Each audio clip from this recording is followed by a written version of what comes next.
lot of y'all trying to be me. Boy, King Bot, KBNG, GAK, here with the Drake's Discussion Podcast, episode 255. With me as always, I got my man D. D, what's up? What's going on? We got a special guest today, Quentin. Quentin, what's up? What's going on, man? Good? Feeling good. Q was back. Yeah. Q was back. He was back. Q was back, man. Yeah. Q was back. Prime is not here tonight, man. Prime is doing his thing, man. Shouts out to Prime. Shout out to Prime. But in the meantime, in between time, man, make sure y'all hit that merch store, man. Link is in the description below.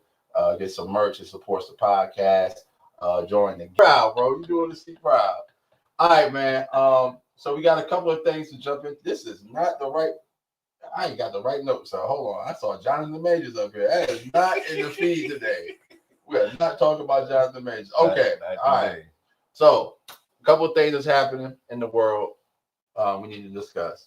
So they have started doing congestion tolls in New York. So between certain hours, right, where you pay tolls at, the tolls can go up to $13, which is fucking. I'm not paying $13 for nothing. What? To drive my car and like you can get hit with that toll numerous times. Fam, that is crazy. Through the day? Through the day. When I read it, that shit was saying, depending on the size of the whip, it can be up to $21. Yes. So is it every time you go to Manhattan? No. It's certain places where they have it. So like, and throughout Manhattan. Yeah. So like certain choke points. No, it's all over New York.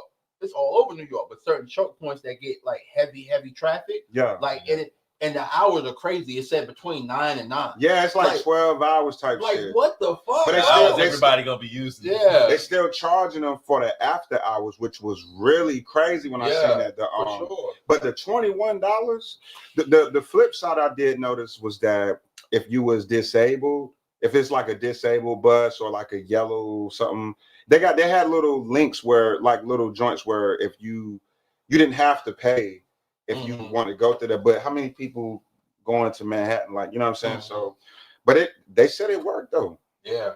Like I'm to the point now to where it's like, you know, if it's that congested, then something else needs to happen. Like throwing money at a problem doesn't always fix it. You know what I'm saying? Yeah. Something else needs to happen. I'm looking at it like, and I'm no civil engineer, so my opinion is null and void, but this is just my thoughts on it. I was thinking that, you know, they pay people to move out of New York and go elsewhere. Yeah. You know what I'm saying? A lot of these jobs, these people working anywhere is remote. Pay these motherfuckers to move out of New York. You know what I'm saying? Like, but with them doing that though, they're like, if you're in New York making 92, you come down here, you're gonna be living it up. Cause I got a homie who she was in New Jersey and she came down here, she made like 80. And I'm like, but how is that gonna work too though? Like coming down here, is that gonna mess up what we got going on? If you up there making 92, you know what I'm saying? If you got a remote job, you should be able to, you know, maneuver it. But that remote job is gonna pay you based on where you at too though. Well, not necessarily, because all right, it's ways around it. So HR brain, right? Right. So if you have somebody who works remote, right, but say the company is based in Texas, right, but the employee works remote and lives in North Carolina, right? They still have to, you know, still have to state that their company is in Texas. So Texas still gets some of that bread. You know what I'm saying, when they file their taxes. You get what I'm saying? Yeah. So, you know, they'll have you listed as, you know, North Carolina, you do North Carolina taxes because you have to pay North Carolina taxes because you live here. Yeah. You know what I'm saying? But from the company side of filing taxes, you know, Texas still gets some of that bread. So if you're remote in Jersey and you move to North Carolina, are you paying NC taxes? If you move to North Carolina and North Carolina is your residency, yes. Yeah. Now, mind you, a lot of people don't say that. Oh, I moved, because they're scared that their job is going to be like, oh, you need to come in. You know, right. You know what I'm saying? Like so they go ahead and just move and not tell their job. You know what I'm saying? So they're still paying New Jersey taxes, even though they're a North Carolina resident. that's cheating. You know what I'm saying? Which you should go to Florida if you're gonna do that, because I think Florida don't do income taxes or something like that. Yeah, yeah. Florida. If you're gonna do, but like you saying, you gotta come in next week. You gotta fly there. Yeah. That's so crazy. I did notice one chick. She was like a rep for Nike during COVID or whatever. Like she got hired like during like the reopening of COVID or whatever. So, she was 100% remote, and then like they want her to go to the headquarters. Like they had called her one day and was like, "Oh yeah, we're coming back to work." You know what I'm saying? Like you got to come into the headquarters like 5 days a week. And she was like, "What the fuck? I live in North Carolina. I'm not coming to the headquarters of Nike." She's like, "What?" She's like, "Y'all knew I lived in North Carolina when y'all hired me." You know what I'm saying? So what their mindset was is that she was going to move at some point in time. You know what I'm saying? But I don't think they had that conversation with her. Did she end up getting? I have no idea. I have not spoken to that woman. I have no idea. Oh, I'm like, I wonder if she get fired at that point. Oh, I have no idea. I mean, if that's what the job requires, What? Because it could have been a power play too. Yeah. Maybe they didn't want her there. That's some white people shit. That passive aggressive shit, man. That's corporate America. Matter of fact, speaking of remote, I just seen this joint on TikTok where this woman got fired because her headset didn't work. So the company's like, "Oh, your headset don't work. We can't do nothing for you." And I'm like, that's white people type vibes, man. That's so weird that they do that instead of just firing you. Yeah. They'll go by the book. They got to, because unemployment.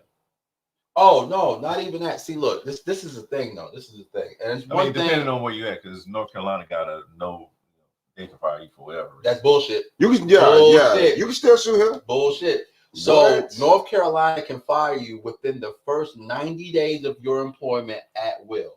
After day 90, on day 91, when you walk in, they have to go through a process. They have to give you a verbal warning, a written warning, put you on a PIP, and then they can fire you. After 90 days. After 90 days. Day 91. I'm about to act the fool. Yeah. 91 damn in that motherfucker. Might pull up with some what was that? What's the old bottle? The rose. You know what I'm talking about? The Wild Irish Rose in this bitch. Day 91, nigga. Yeah, that's fucked up. Yeah. Oh shit. Yeah, nah, man. So like, I'm telling you, bro, working at HR, bro, has taught me a lot. I'm gonna have to text you like, "Hey, bro, look, I've been helping niggas out for a long time, man." So, what's up, D? But yeah, so yeah, that's just wild, man. That's just wild. But yeah, them tolls is crazy. I was shocked when I heard about them, but I just wanted to touch on it. You know what I'm saying? How would you finesse that? The tolls? So let's say you gotta go to New York. You gotta go. Well, that's the thing. If you got it, you got it. But who got $21? Some people got it, bro. We talking about Manhattan. But let's say me and you are new producers to the game. We got it, but you know how getting paid is. It's gonna be 90 days. Go that way. Well, we gotta go this way. I feel like we need to invest into a stable company. Like, hey man, that's what Pusha T did. Yeah. So like, bro, save money by any means necessary. Because I'm not about to spend 21. You know how much parking is once you get to New York? Yeah. So you you gonna pay another $40. Bro, Atlanta expensive. So I know, bro, parking in Atlanta is crazy in itself. So New York, bro, that's what I'm saying. Once you get in there, you have to think that 21, bro. If you got 300, you down to 280. You know what I'm saying? Right. Now you gotta get food. So the food is pretty cheap. There's no taxes on a lot of this stuff, but your parking and you best believe you getting on a subway. Yeah. But you know what's crazy? When I was reading the article, they said that basically the subway traffic did not die down.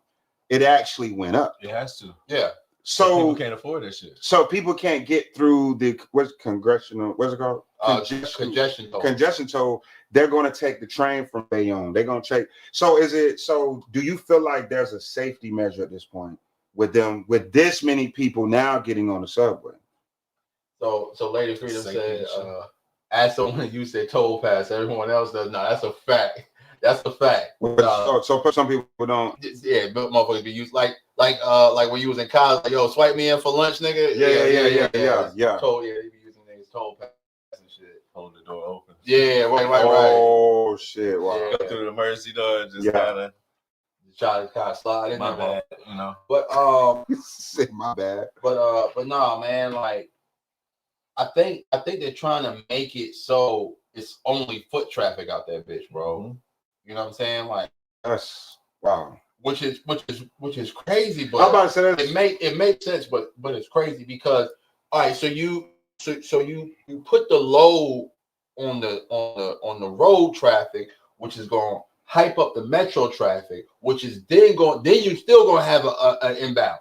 But what was more weird about it was when I went deeper down the rabbit hole of this, they said if you are a low income resident, you would be paying 50%. How the fuck do you know who the fuck low income going through this toll? Like you gonna charge in the 21? Well, the way they can find out is based off of what your car is registered. If it's a toll, they got your tag. They know, but see, so they know. It's information you gotta fill out. But it's gonna to get come back the pass, to it's information you gotta fill that's out. why I feel like there's a rabbit hole to this. It's deeper than that.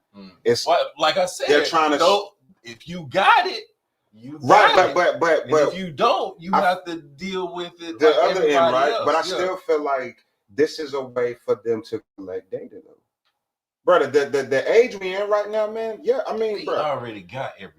Bro. Not everything, bro. I mean, they still want to sell it. Consciously making an effort to make sure you leave no tracks of nothing. Bro, think about how many new people here, though. Think about how many people just became citizens. Now, we're talking about the administration of the Democrats, which they don't mind that many people coming. Bro, that's why I think the voting shit, I knew Kamala wasn't going to win, but I felt like it was something weird with like, oh, people can find out if you didn't vote. I feel like the age we going to, it's all pointed towards selling data. So they got these different things. So that's how I look like, okay. That shit's rude. It's rude, but yo, y'all didn't see Facebook sold Messenger, sold Apple or some company. They sold our message. They sold our data for like 100 M's, bro. Our data costs money, bro. So my thing is, if there's so many new people coming to North Carolina, yeah, exactly. How many people coming to New York? How many people coming to North Carolina? That is, if they have, because that's why I was like 50% off a low income. I'm like, that's almost wanting you to come through there. Oh, hey, you can come through this motherfucker. Like you don't make that much money, but if you making 50,000 in New York, I'm not in New York, but that's low. You're low, bro. You're not even staying, bro. This right here in New York, in my town, our park, boy, we standing. Yeah, it's luxury. There's luxury down there, bro. So it's like I'm living in closets. Yeah, bro, for real. So them niggas is paying $4,000 a month for a closet, yo. Closet. Like a little burner and shit. Niggas don't, yo, fam, if you in the bed and you want to cook you a chopped cheese, you ain't even gotta leave your bed. Just roll over, nigga. But the food, I think what people get down there is that the food is cheap. Going out is still expensive, but most of the good food is at the mom and pop shop. You can get you a slice of pizza there for $3. That bitch gonna be this big and shit. But I do feel when I was reading it, that's why I love when you send notes, bro. It's like a puzzle. I'm like, now why the fuck? That's just how my Aquarius mind went. Like, why would they do this? Right. Like, yeah, you want to give money to the transportation people according to you, but I'm like, I always feel there's a deeper plan behind it. It's always a deeper plan. It's always. That's the history of America. They do something over here. To blind you over here. Don't look over here. Don't look over here. Pay attention to this bullshit. Yeah, we're gonna pass this when Trump gets. You see what happened? Trump just got sentenced or whatever, but he didn't get sentenced. I'm like, they fucking with us. But look, I ain't never seen a nigga get sentenced and been out longer than 48 hours. But his sentence was it was so he got sentenced, but he got off though. So I'm like, oh man. I'm telling you, the way it's looking, all of this stuff happening. Like you see the new laws in North Carolina? I haven't. Insurance going up. Yep. It's 100,000 per vehicle. That's gonna take you up at least $100. Depending on who you got, and depending on your driver. That's funny as shit. Cause I just felt that I swear to God, I just called my insurance company. And they hit you with that okie doke because my insurance went up a little bit. You was like, what the fuck? Hold up, man. I ain't crashed or nothing. I ain't did shit. I ain't did nothing. I've been faithful. See, I get that auto. No, Yeah, I got my shit on auto pay, so I got that message saying. Yeah, you a real adult. You a real adult. You a real adult for that shit. You saving how much? $100 a year just to pay that right back. Yo, I'm never putting shit on auto pay. I'm no. not that adult yet. I have not reached that. You gonna forget it at bar. No, wait. I got 2 things on auto pay. I only got 2 things on auto pay. My phone bill, because I know I'm gonna pay my phone bill every month. Fact. The phone is going to be paid because I can make money off of my phone. So my phone bill is going to be paid. And I got one other bill on auto pay. I got output. Huh? I got output. You know, arcade. Yeah. It's $10 a month. So they won't let you buy it. So that's why it's on. Oh yeah. That's why mine's on. Anything music related is on auto pay. Yeah. No. So okay. So I do got more. I got subscription. Right. But it's like, making you money too, though. Yeah, right. That's what I'm saying. Yeah. I got subscription because I got BeatStars, but that shit pay for itself. You know what I'm saying? Yeah. So Exactly. I got most of mine.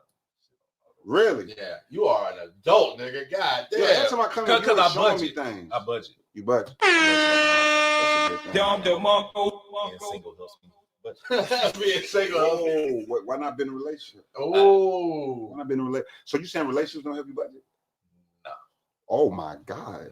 What are you saying? Is it the women that you're attracted? No. I was about to say, are the women you're attracted No, to? because if you're honest with yourself, that's true. Once you get with somebody, you take care of that person. Who? What? You taking care of? Wait, so what are you? When you say, I'm thinking my daughter. So okay, I'm saying like nigga, if you hungry, you know what I'm saying, it'll be a good idea if to check to see if she ate. Fact. So instead of me spending 10, I'm spending 20. Or you could just buy groceries and cook. I'm about to say. I'm just saying, like, I see what you're saying. Yeah, no, but I get it though. But I get it. And then when you want to do something, you're not just doing it for yourself. Yeah. So you go instead of going out to a birthday dinner, you know what I'm saying, for your homeboy, right? Instead of just paying for your meal, you gotta pay for 2 meals. Mm-hmm. You know what I'm saying? I feel like I'm gonna communicate with my lady when the funds is looking strange. Well, it's not even about the funds looking strange for me.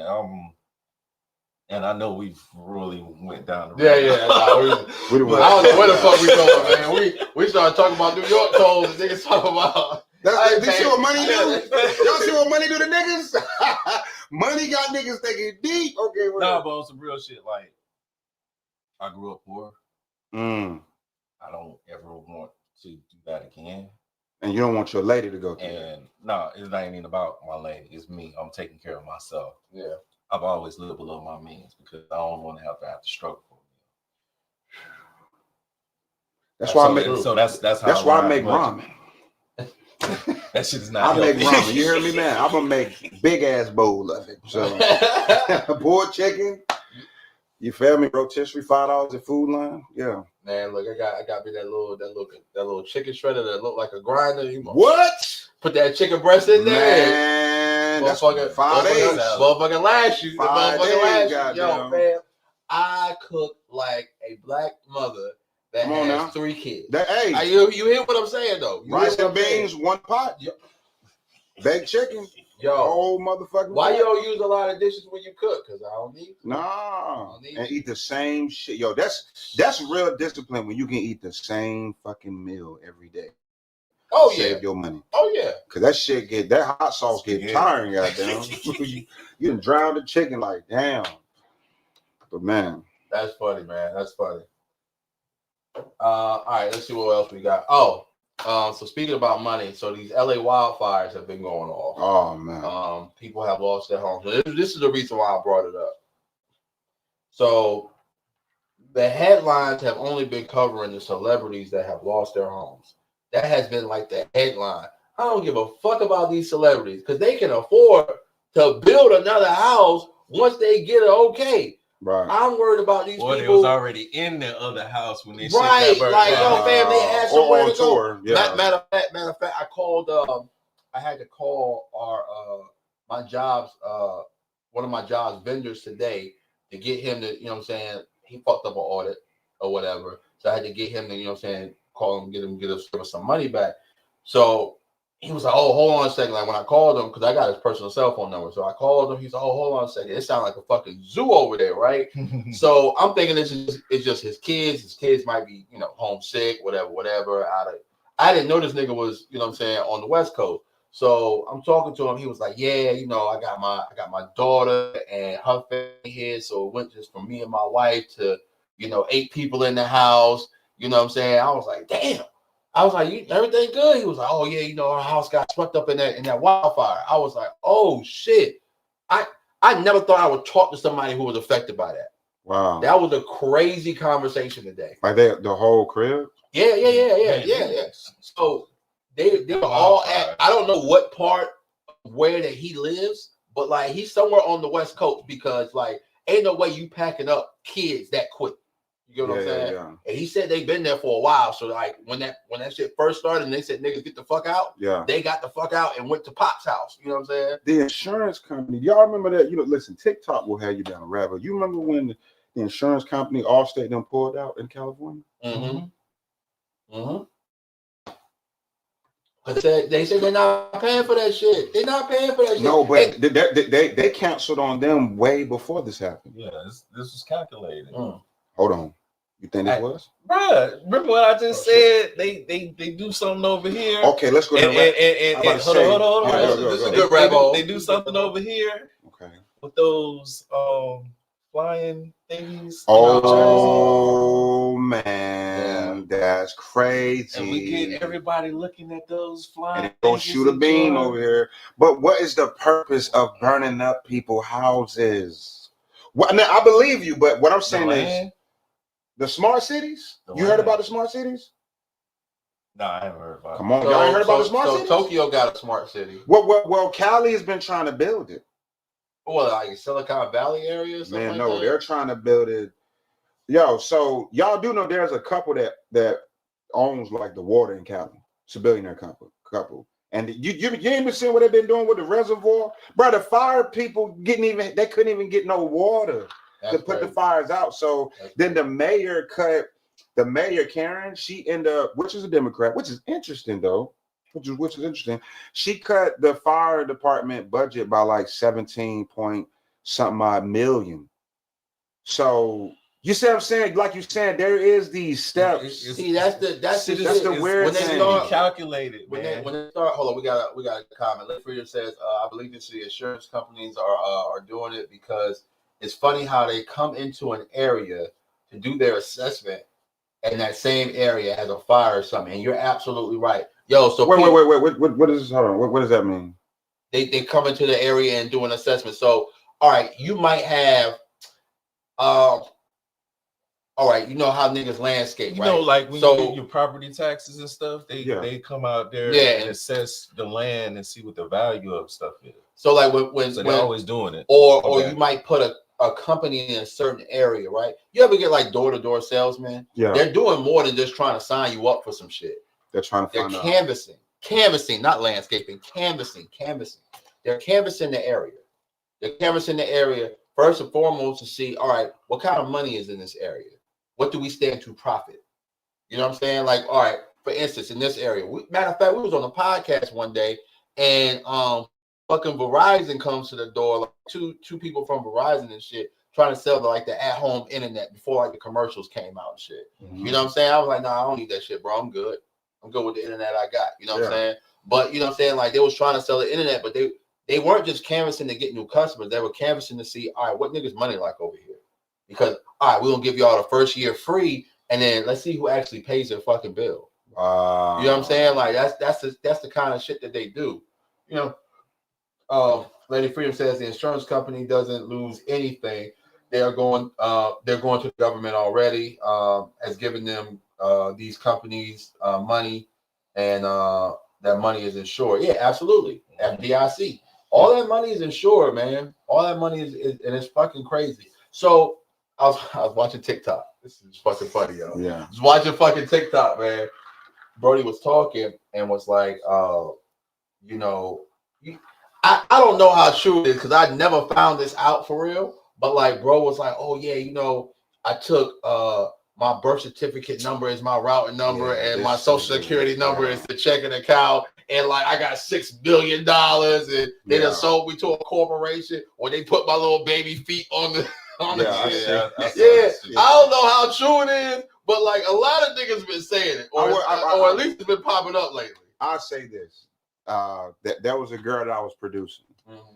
Not gonna say her name, but she did pay her light bill that way though. I'm not even capping with you. I was on the phone with her like, bitch, ain't no motherfucking way.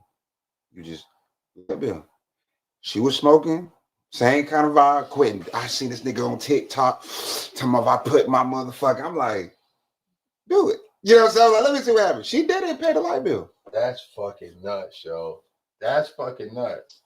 I ain't about to do that shit. I'm about to go get a motherfucking whip. I'd be interested to see what my value would be. Right, like, bro, I'm 30-something years old, nigga. I got some. Where is this lottery money coming from?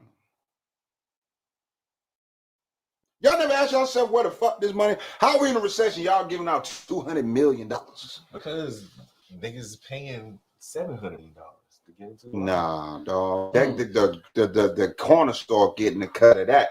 That ain't going straight. The lottery pool is a large lottery. You mean that people are paying that much money? So look, bro, that's one of the oldest rackets in the world, running numbers. That's what niggas used to do, running numbers. That's what running numbers was. It was the lottery. Before the lottery was legal, niggas was running numbers. So basically, the lottery and the insurance companies are mafia.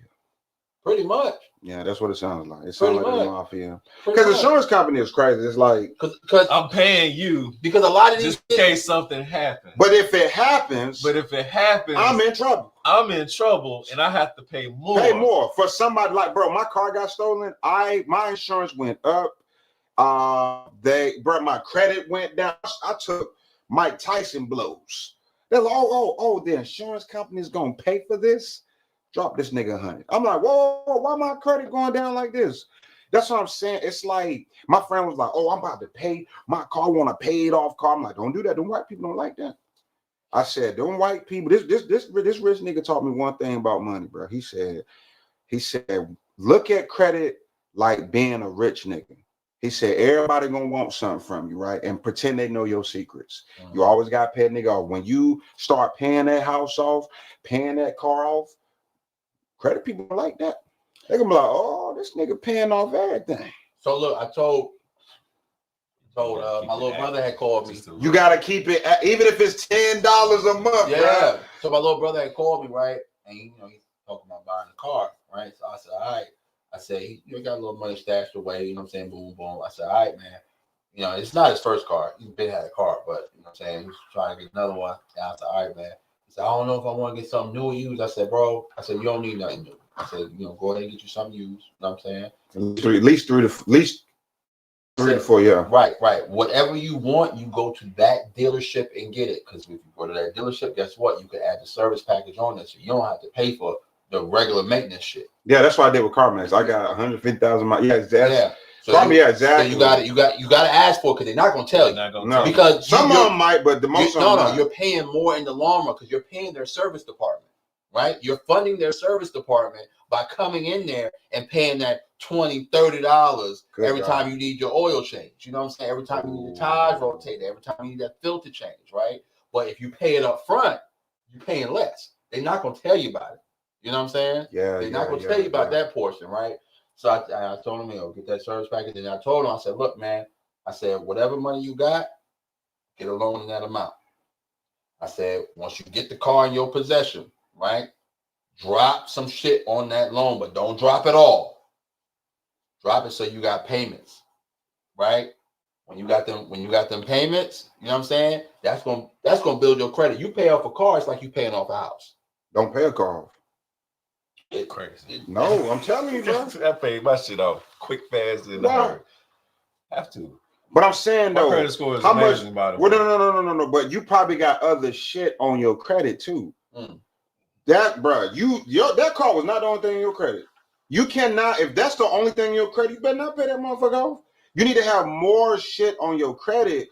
With what I'm not saying you not pay the car. What I'm saying is build you up enough credit where if you pay this car, it's a lot different between like big purchases. That's what I mean. You need more big purchases than big little purchases are important, but paying those off hold way more value than like established credit line. I mean, how though? Because if you paid off something that was $30,000, yeah, it you're good for something. Yeah. You know what I'm saying? It shows that you good. It definitely shows that you're as good opposed to you immediately. I'm not saying that. I'm saying if you're paying it off, you better go get something else, a loan or something. You can't just pay the loan off or pay the car. You gotta have. That's what I mean. It's gotta be revolved. You gotta have something rotated. No, I agree with that. I mean, but stay in as debt, far as like big purchases, you want to do that. Like if you pay your house off, go get another motherfucking house. Like that's what I mean. Like use that good credit to go get more. It's a stupid ass system, but if you pay your to get more, that's what I mean. Like I wouldn't just because some people got the mindset of I'm gonna pay this house off, we gonna be debt free. You never want to be debt free. You want to, bro. That's just like if you got a Medicare Express credit card, right? A lot of people don't realize there's more bang for your bucks by keeping that shit in debt because you get more cash value from if you go to Starbucks. If you, bro, you ain't say that. It's a little simple shit that you gonna pay off anyway, nigga. I'm gonna go get gas. I'm gonna pay this shit off. I got the liquid shit for it. Exactly. Right? And the little shit like the cash back for it, bro. Stack that cash back up or whatever reward. Like you know what I'm saying? Don't get no credit card with no rewards on it, man. If you get a credit card with no rewards, you're losing. That's crazy. But you always gotta keep it. Basically, what I agree with you saying. What I'm saying is you got to keep it going though, because a lot of people have a mindset. If you're in America, you not going to be debt free. Jay-Z, you know how much debt Jay-Z in? You know how much debt Beyonce in? These, bro. That's why I was just telling my people. I'm like, bro, when you see these rich niggas with all these Ferraris and shit, I got the pink that's paid off, bro. They using this for loans, bro. Like they're using this for collateral. It's all asset to them. Like paying something off is good, but like he was saying. Get something else because for some reason when my car got paid off, man, they was mad as fuck. When I got my new whip, boy, the motherfuckers had a celebration, bitches everywhere, was weed, so they were happy, but it was crazy because I'm like, I'm thinking, look, because this how I found out, I was like, yeah, them little niggas stole my car, I'm about to pay my car. Boy, I was like, wow, my shit got paid off, they was calling me like, oh, you done fucked up. I'm like, wow, so I immediately went and looked for another whip. My credit went from, bro, it was like at 5, so it went almost to like 680. As soon as I got the motherfucking car, they was like, oh, you got your nice little loan.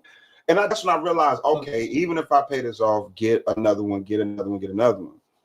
But make sure you have enough life insurance to cover your debt when you're dead, though. I will say that. Bullshit. Yeah. Your loved ones are not in. No. I'm saying like if I have a house, and my daughter's 1 year old, right? Yeah. So if I got a crib, and it's in your name. If it's in my name, I'm passing and she's like 30-something years old, my life insurance should cover that. Now I only got my whip. I own the house right now, so I would. Yeah, but what was you gonna say though? Because no. So a lot of people think that they have to pay the debt of whichever loved one is deceased. Like say if my father passed or my mother passes, you know what I'm saying? They're gonna come to me and be like, oh, you need to pay whatever debt that they had. No, I don't. Because all I need to do is send you the certificate of debt and you write that shit off. Who doing that? Not with no house.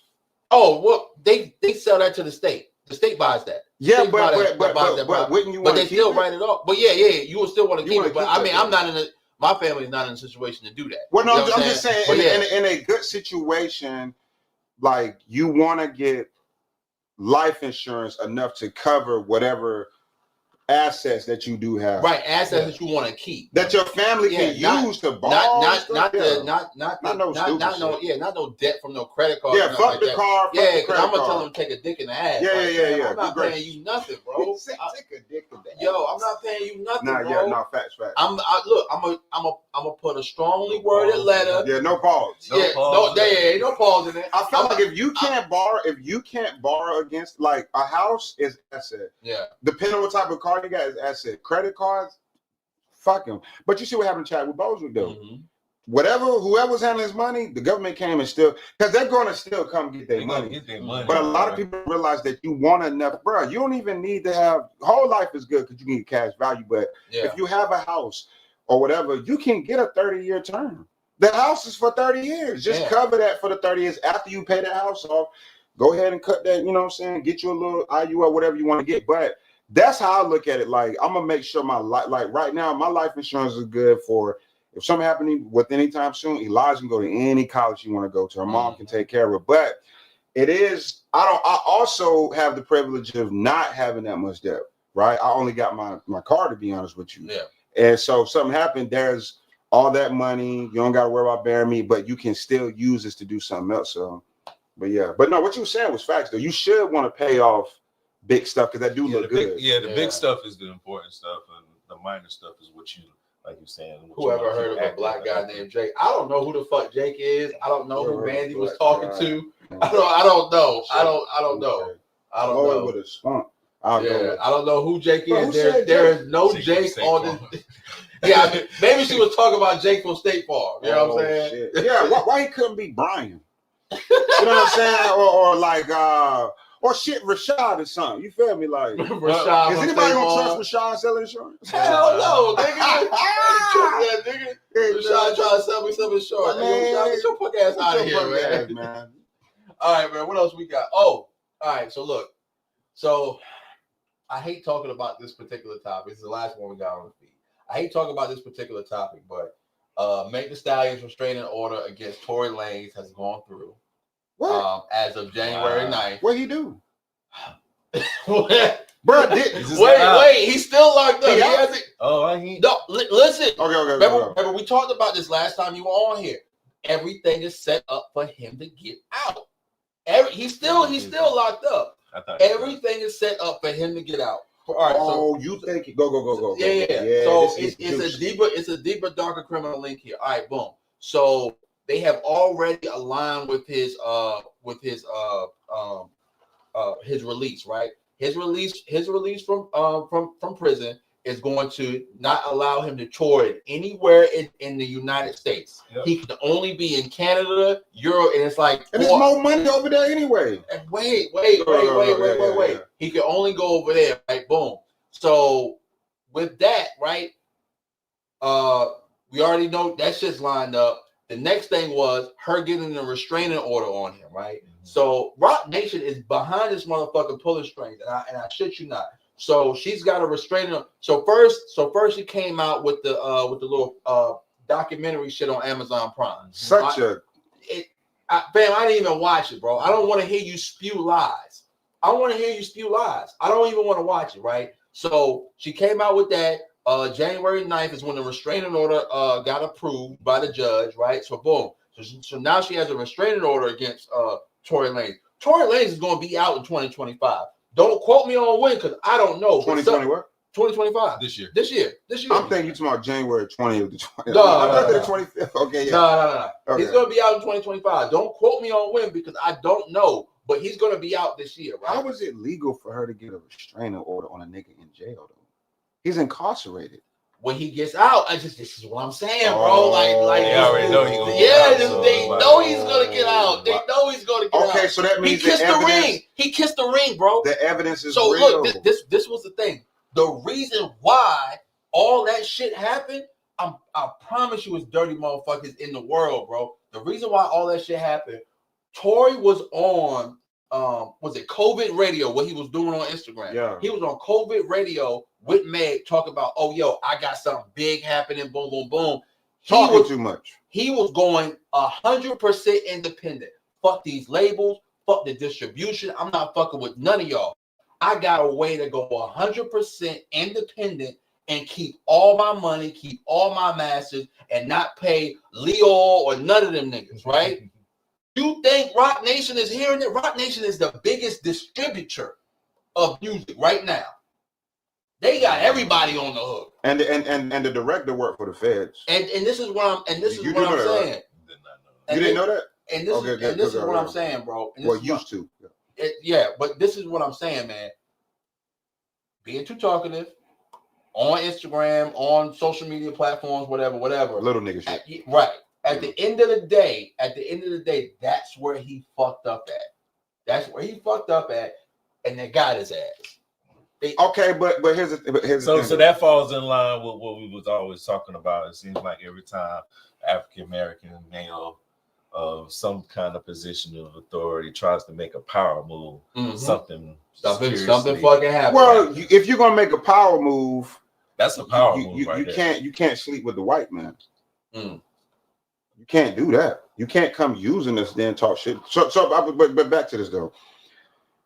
If Tory's getting out, was Whack 100 telling the truth? Whack 100 said there was an Asian girl that had proof that Kelsey shot Meg. Did you hear about that? No, I didn't hear about Whack that. said that. I did not hear about Whack that. said I don't that. listen to Whack.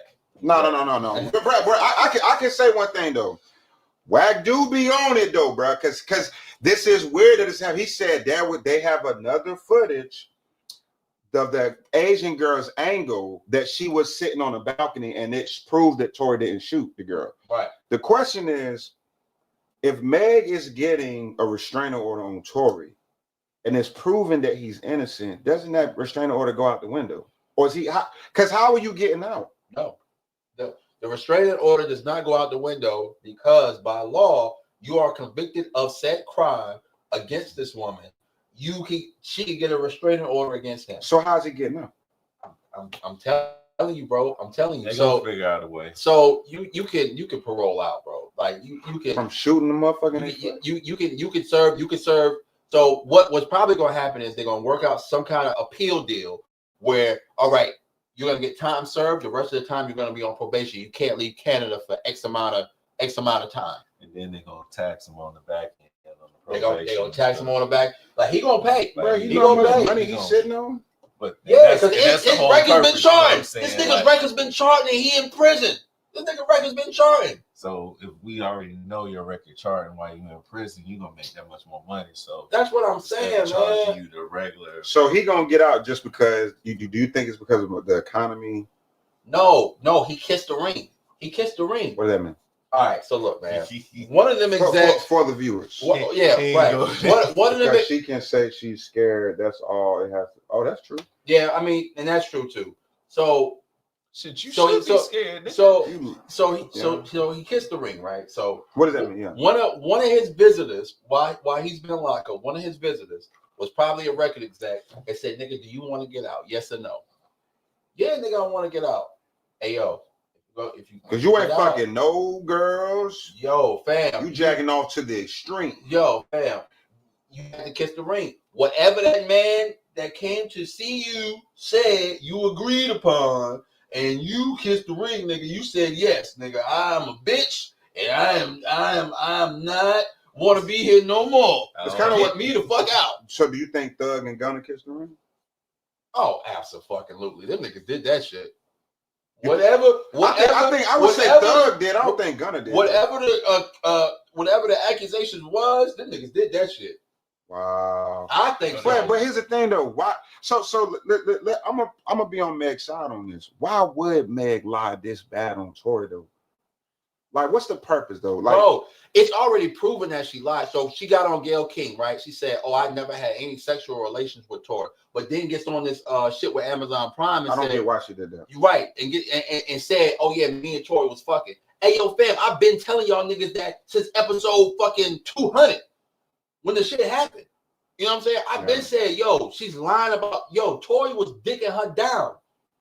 What you mean? And her and Kelsey lied. She mad. Yeah. About what? Women lie when they're mad, bro. Listen, this is beyond that lie. You think women gonna take it to this degree though? Because hold on. Rock Nation got their hooks in her. She can't do that but lie. She got a script. What was I saying? You have never. I have a daughter, so I'm coming from having a little girl, so I want to understand. But I'm saying, what is it? When a woman's fed up, it ain't nothing you can do about it. It ain't nothing. Here's the thing. Look, okay. Let me ask y'all this. Let's hold on. I'm gonna pour this while I ask. Meg the Stallion came in this room right now. Right now. Right. She came in right now. Is y'all telling her to her face that she can't? Absolutely. Niggas know how I feel about Meg. Absolutely. Okay, right? I think that's why I'm at, because it's weird, man. I've always no. I've always been in spaces where like, because nobody knows what really happened. Yeah. If she was coming on here, I would. Hey, I do want to ask you, because I've never heard anybody ask Meg if you are lying, or what, like, what is the purpose of you lying? Rock Nation not gonna let him ask that. Rock Nation, but she need, but it needs to be. And then on top of that, like you said, what incentive does she have? And Rock Nation really got his clause. That's millions. That's millions. That's billions. That's so if Tory coming out with her money plummet? No. So her money straight. So they're trying to say Tory is like behind all these smear campaigns from jail. Right. This is my point. Smear campaigns from jail, blah, blah, blah. That's why they granted That's why they granted. Yo, fam, fuck out of here, yo. I don't want to hear none of that shit. Feel like Meg, so Meg, whoever is her manager, she should have never did the inauguration, well, not inauguration, the shit for Kamala. She should have never did that. No, that was like, Meg, you don't look like you know what I'm saying? You need to look, if you're not lying, right, you do need to, or if you are lying. We're not about to turn down the president-elect. Bro, everybody, bro, you think Meg voted for Kamala? I don't. But there's money involved. Bruh, but regardless of money, the long run though, you feel me? Like, that was a bad move. That was a bad move on both on both ends though. They could have invited India Irie, man. You see what I'm saying? So many different directions you can go. Jill Scott, nigga. There's so many directions you can go. I understand. Billie Eilish. I understand, but she went with what was popular. Who? Come on. Who? Meg is not that popular though. Meg is popular with the more popular than who? We're talking about for president shit. Women pulling up there is not listening to. You think women are pulling up there are listening? All right, so this. Hold on, wait. And I agree. I'm gonna solidify you, right?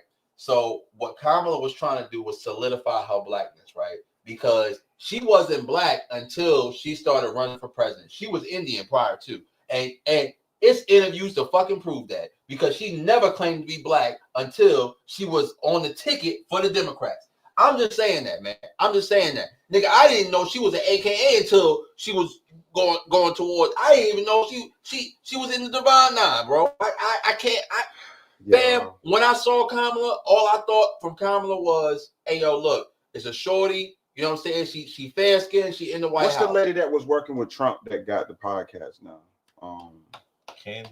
Candace destroyed her, bro. Man, yo, I'm having prom not here.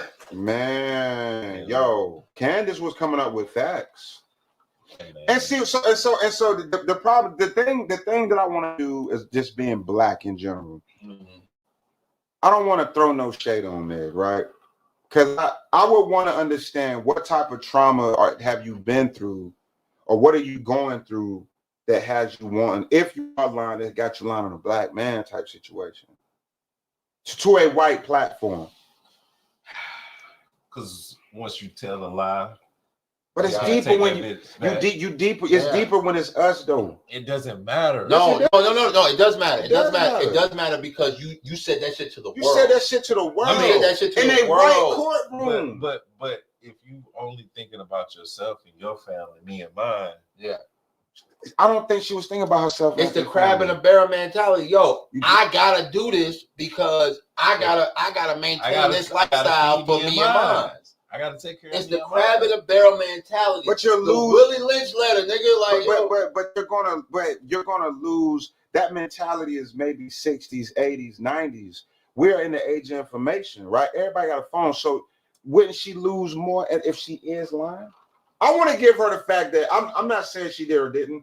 I want to give Meg the goodness gracious to have her sit down and just nobody, like, we're not famous, right? Yeah. We're gonna ask you these real nigga questions because ain't nobody hiring us.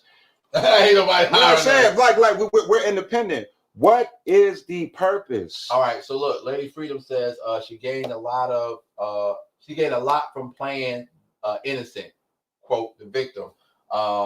That's why she lied and her music can carry her. Yep. No, say can't. Can't. Oh, music can't carry. I'm sorry. It's a tripod in front of the screen. Right. So excuse me if I sound illiterate. Right. Like I'm trying to read. Yeah, I can read. So what I'm coming in is, why wouldn't her managers have her write a song about it?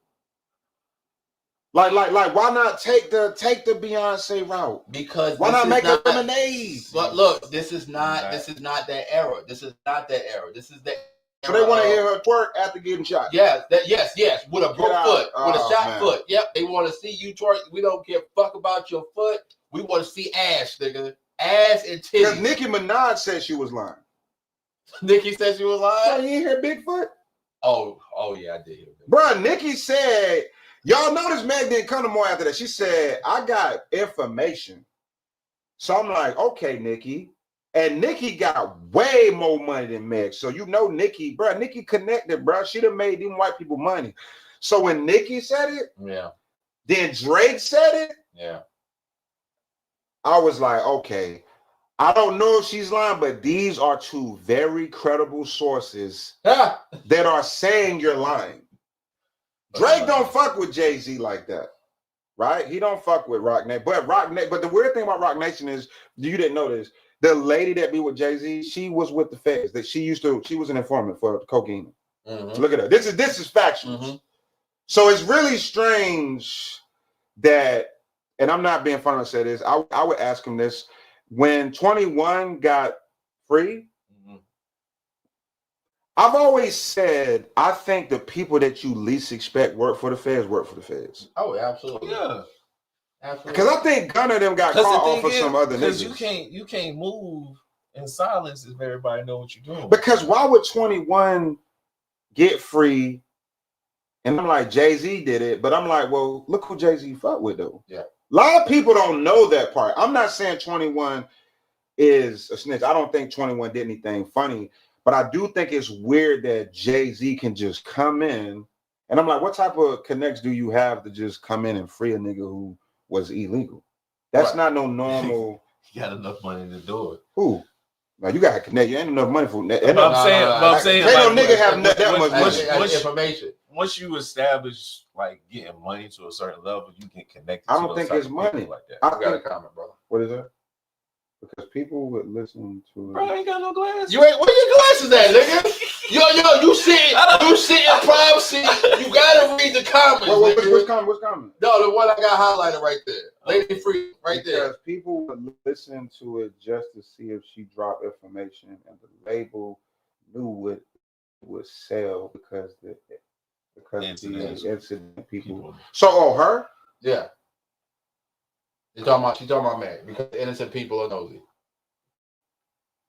Nosy does sell. People are nosy. It's all people are nosy. Like, we want to know, like, well, not me, but like people want to know what goes on. We've been on this topic way too long. We didn't really get off. No, look, but people want to know what's going on in these celebrities' lives. I've never been a nigga.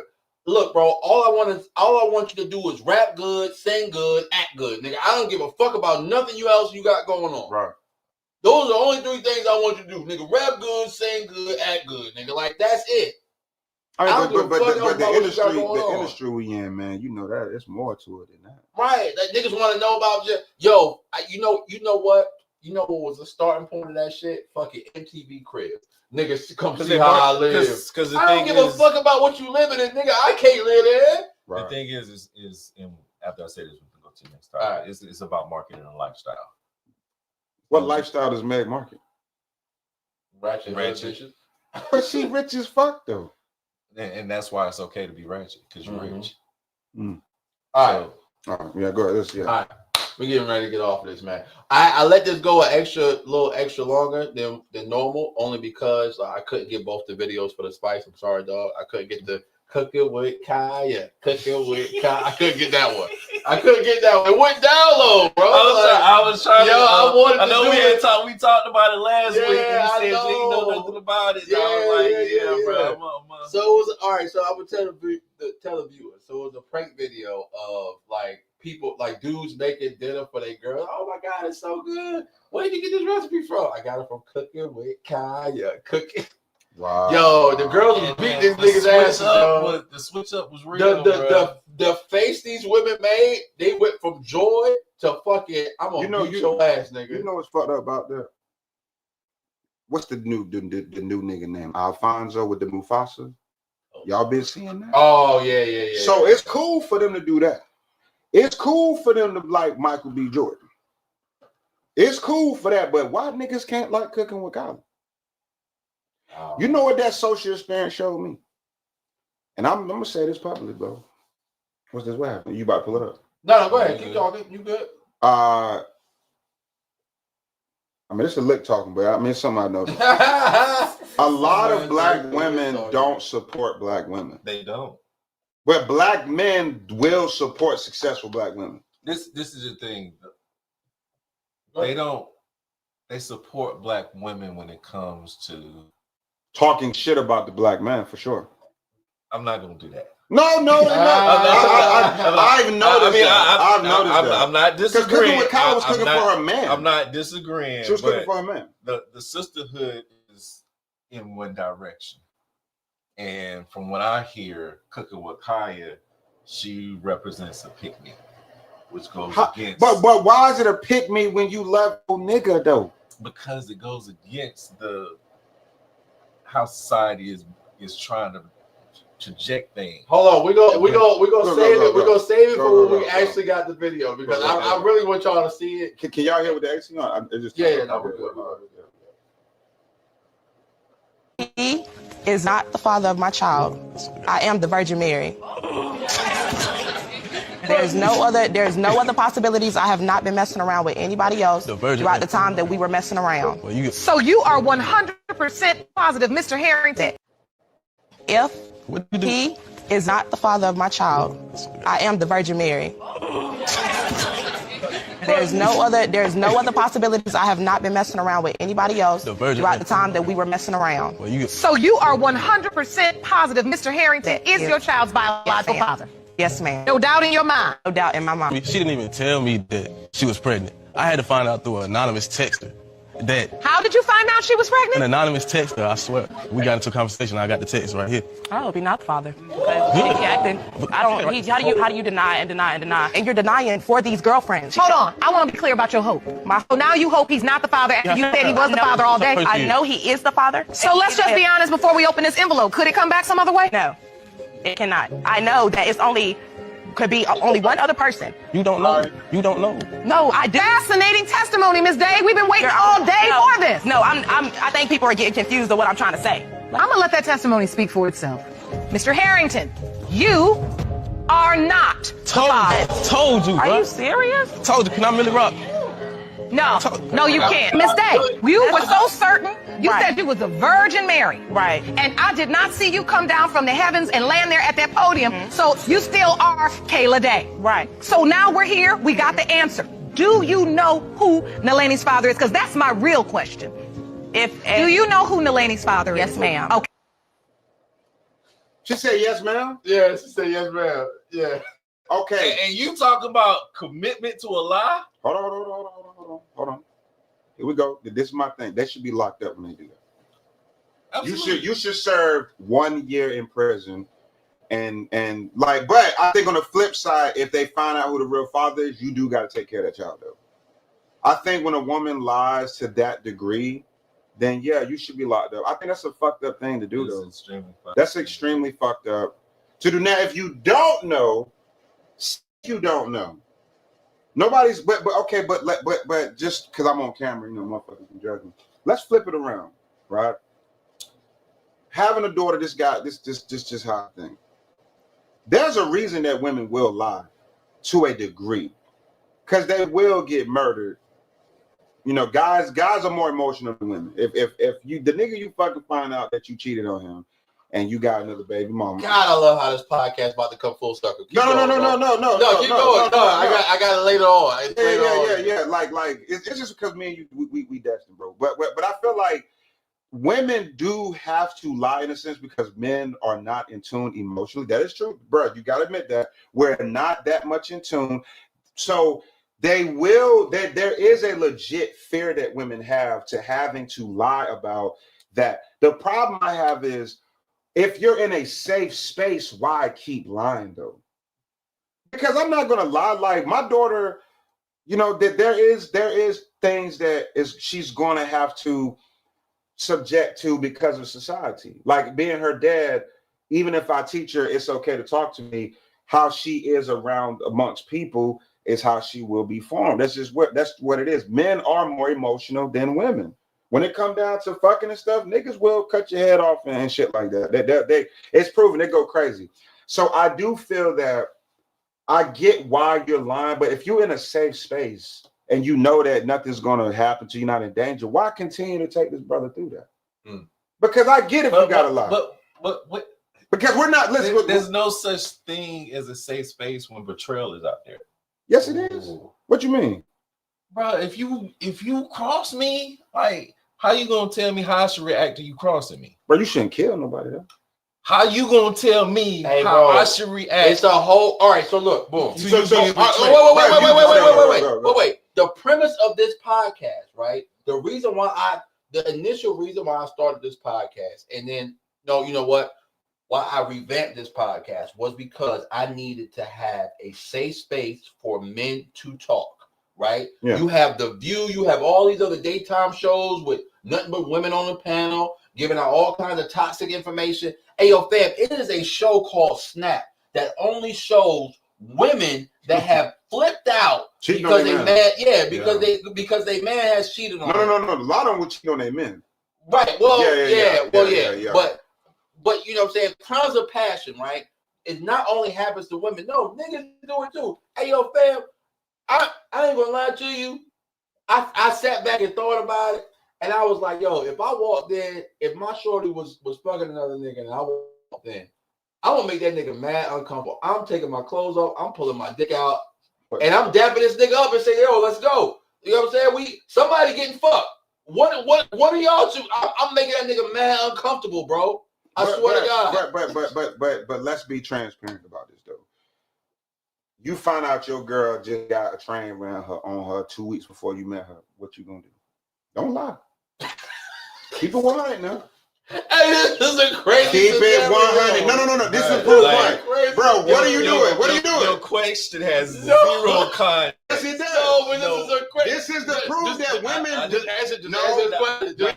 You gotta see where you go. You gotta see where you go. Right. Answer the question. Okay. Ask the question. If the girl you just fell in love with, you end up finding this before you met her. Video come out. 30 niggas nutting on the fucking a good long big dicks hitting them. Is you leaving your girl or not? Oh yeah, I'm out. Okay, this is why they gotta lie, because that's not right that we do that, bro. Bro, why you leave her for something she did before she met you? Bro, that's what I'm saying. Look at your reaction, bro. I don't want to know. Hey, yo, Rafiki said you gotta leave the past of the past. You gotta leave past the past. But that's what I'm saying. Society-wise, they have to live to this degree. If she got 1,000 bodies on her, I don't want to know. Bro, they got 1,000 bodies regardless. If she got 3 bodies and she got really ran through. What's too many bodies for you, bro? Oh my God. What's too many bodies for you? It's not a number. I don't want to. You just said 1,000. I don't want to know. No. So she had 30 bodies. You gonna cut off? I don't have a number. No. Let's say 30. And bro, and they're all raw dog. I don't want to know. See what I'm saying? Like bodies you creeping at my age, it's ridiculous to pay attention to. Because I'm in my fort. No, I said I would leave a chick that got ran through before she met you. And by 30 niggas, you know what I'm saying? That shit is fucking crazy. That's fucking wild. But what I'm saying is this pushes them to lie. That does, man. You shouldn't. Because first of all, you shouldn't do anything you have to lie about. Right. I mean, you can't control what no. She might have met you and found God. No. Oh my God. That's facts, bro. She might have met you and found God, bro. Just because you fucking her and she say Jesus and the Lord, that don't mean she found God. I'm a different nigga. If you got nutted on and fucked on by a bunch of niggas before me, I'm gonna just say keep 100. This is something you dead ass into. And if she say I changed my ways, I'm gonna give because it's a woman, bro. I am gonna give her the grace. See, and that's the thing. Women get grace, men don't. Yes, we do. Come on, bro. I got too many stories. Hold on. I got too many stories on my end where we do get a lot of grace. All right, well, give one. Give one. I just had a friend hit me up about a baby daddy who told the other girl that the daughter was a cousin. And she forgave him, bro. We do some fucked up shit. That ain't grace, though. That is grace. What you mean? That But she got that with him. That's bro, who lie on their kid? Bro, niggas lie on their kids way more than females, bro. Bro, keep it 1,000. We do, bro. Men will lie on their kids, bro. People lie. Nah, this is about men and women. Women can't lie on their kids. That's a motherfucking lie. That's a motherfucking What lie. woman you know can say that's her nephew? All right, so look, I'm gonna tell you. I'm gonna tell you a story. I want to know. All right, you remember the old Dave's Chicken and Waffles back when it was on Main Street? Oh yeah. Yeah. All right, so I'm at the old one. I met this joint. This is when POF was like new. Niggas ain't really know about POF like that. Right? This 2010? Yeah, it's early. I think Dave's was like 20. Yeah. So it's early. It's early 2000s, right? 2000 ain't even a teenager yet, right? So I'm at Dave's Chicken and Waffles, man. I met this joint, you know what I'm saying? Took her out there, right? We had brunch. We eating brunch. We had the seat, right? You know how the window seats was, right? We had the seat right at the window, right? So my seat is facing the door, and I can see all of Main Street going up towards the train station, right? Shorty told me she ain't had no kids. So, you know, I people watch, bro. I talk, but I also people watch, right? So we eat, good conversation, amazing date, right? I see this lady walking down Main Street, right? The girl you on a date with? No, she right there in front of me. No, I just see this girl walking down Main Street. She has a double stroller. Come on, bro. 2 kids on the side of the stroller and 1 kid in her arms. And she is walking. I'm like, damn, that's a lot of fucking kids. A lot of fucking kids. So she comes into the restaurant. I said, oh, shit, this motherfucker about to get noisy. These little niggas about to be running around. You know what I'm saying? Like, I'm like, she rolled up to his table. I'm happy this shit is wrapping. You know what I'm saying? The date is wrapping up. I'm almost finished my chicken and waffle. She, you know what I'm saying? Almost done with her. She getting ready to get a box. I could tell she getting full. You know what I'm saying? Shorty didn't even talk to the hostess. She made a beeline straight towards us. And I'm like, why the fuck is she coming over here? Now, mind you, Shorty back towards the door. She is oblivious to what's going on. Shorty parks the fucking stroller in front of us and says, bitch, stop leaving me with your fucking kids to go fuck a nigga. And starts going in. So I'm like, ho. Bruh. It's a scene. Wait. It's a scene happening. I need to know what's going on. Are these your kids? Yes. You said you didn't have any kids.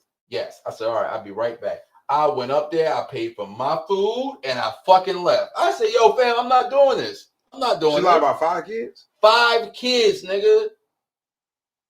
5. But that's, bro, the statement was men lie more. No. Bro, about their kids? People lie. Man, bro. Men lie more about their kids. You made a comment, women don't lie on their kids. I said women are not saying that their child is their nephew. Bro, okay. Let me ask you this. How many times have you been through that after that, though? Most women gonna tell you they got kids, though. Yeah. Most women will tell you. Most women will tell you they got kids. You can't dictate how a liar lies. You know what I'm saying? Just because they lie about, honest people are honest. Mm-hmm. Liars are gonna lie. But if we had to do a number just for the pod's sake, if we had to do them for the pod's sake, and look, I love this topic because it ropes into all the main topics. Right. If we had to do a topic, you don't think that men lie about their kids more than women? I think men lie about different things. I'm talking about just children based. As far as the kids, yeah, absolutely. More. Probably so. Why? Because most men aren't as active as they would like to be. Good gracious. That's facts. That's facts. I got matter of fact, give me that. You got kids, right? Yeah, I got a son. Oh, a woman. Tamara says a woman serious about finding a meaningful relationship doesn't lie about her kids. That's anybody though. Absolutely. That's anybody. Absolutely. That's anybody. Absolutely. Yeah, but damn, I lost my train. I think men have more valid reasons. Oh, okay. Oh, I got. I'll say that. So, like I said, a lot of men, like the Facebook pretending like they really there for their kids, whatever. I'm getting the flack of doing that. Cause I be with my daughter all the time. Motherfuckers like, I hope you really a good dad. I'm like, bruh. That's I swear to God. I love my daughter. I actually love my kids. Some years ago, I got accused of that shit. Some years ago, I got accused of that because I posted a picture of me, you know what I'm saying, like doing something with my son or just talking about my son in general. And she got in the comments talking about something, probably a part-time father like the rest of these sorry ass niggas. She was hurt. And Shorty. Hold on. Let me tell you what I did.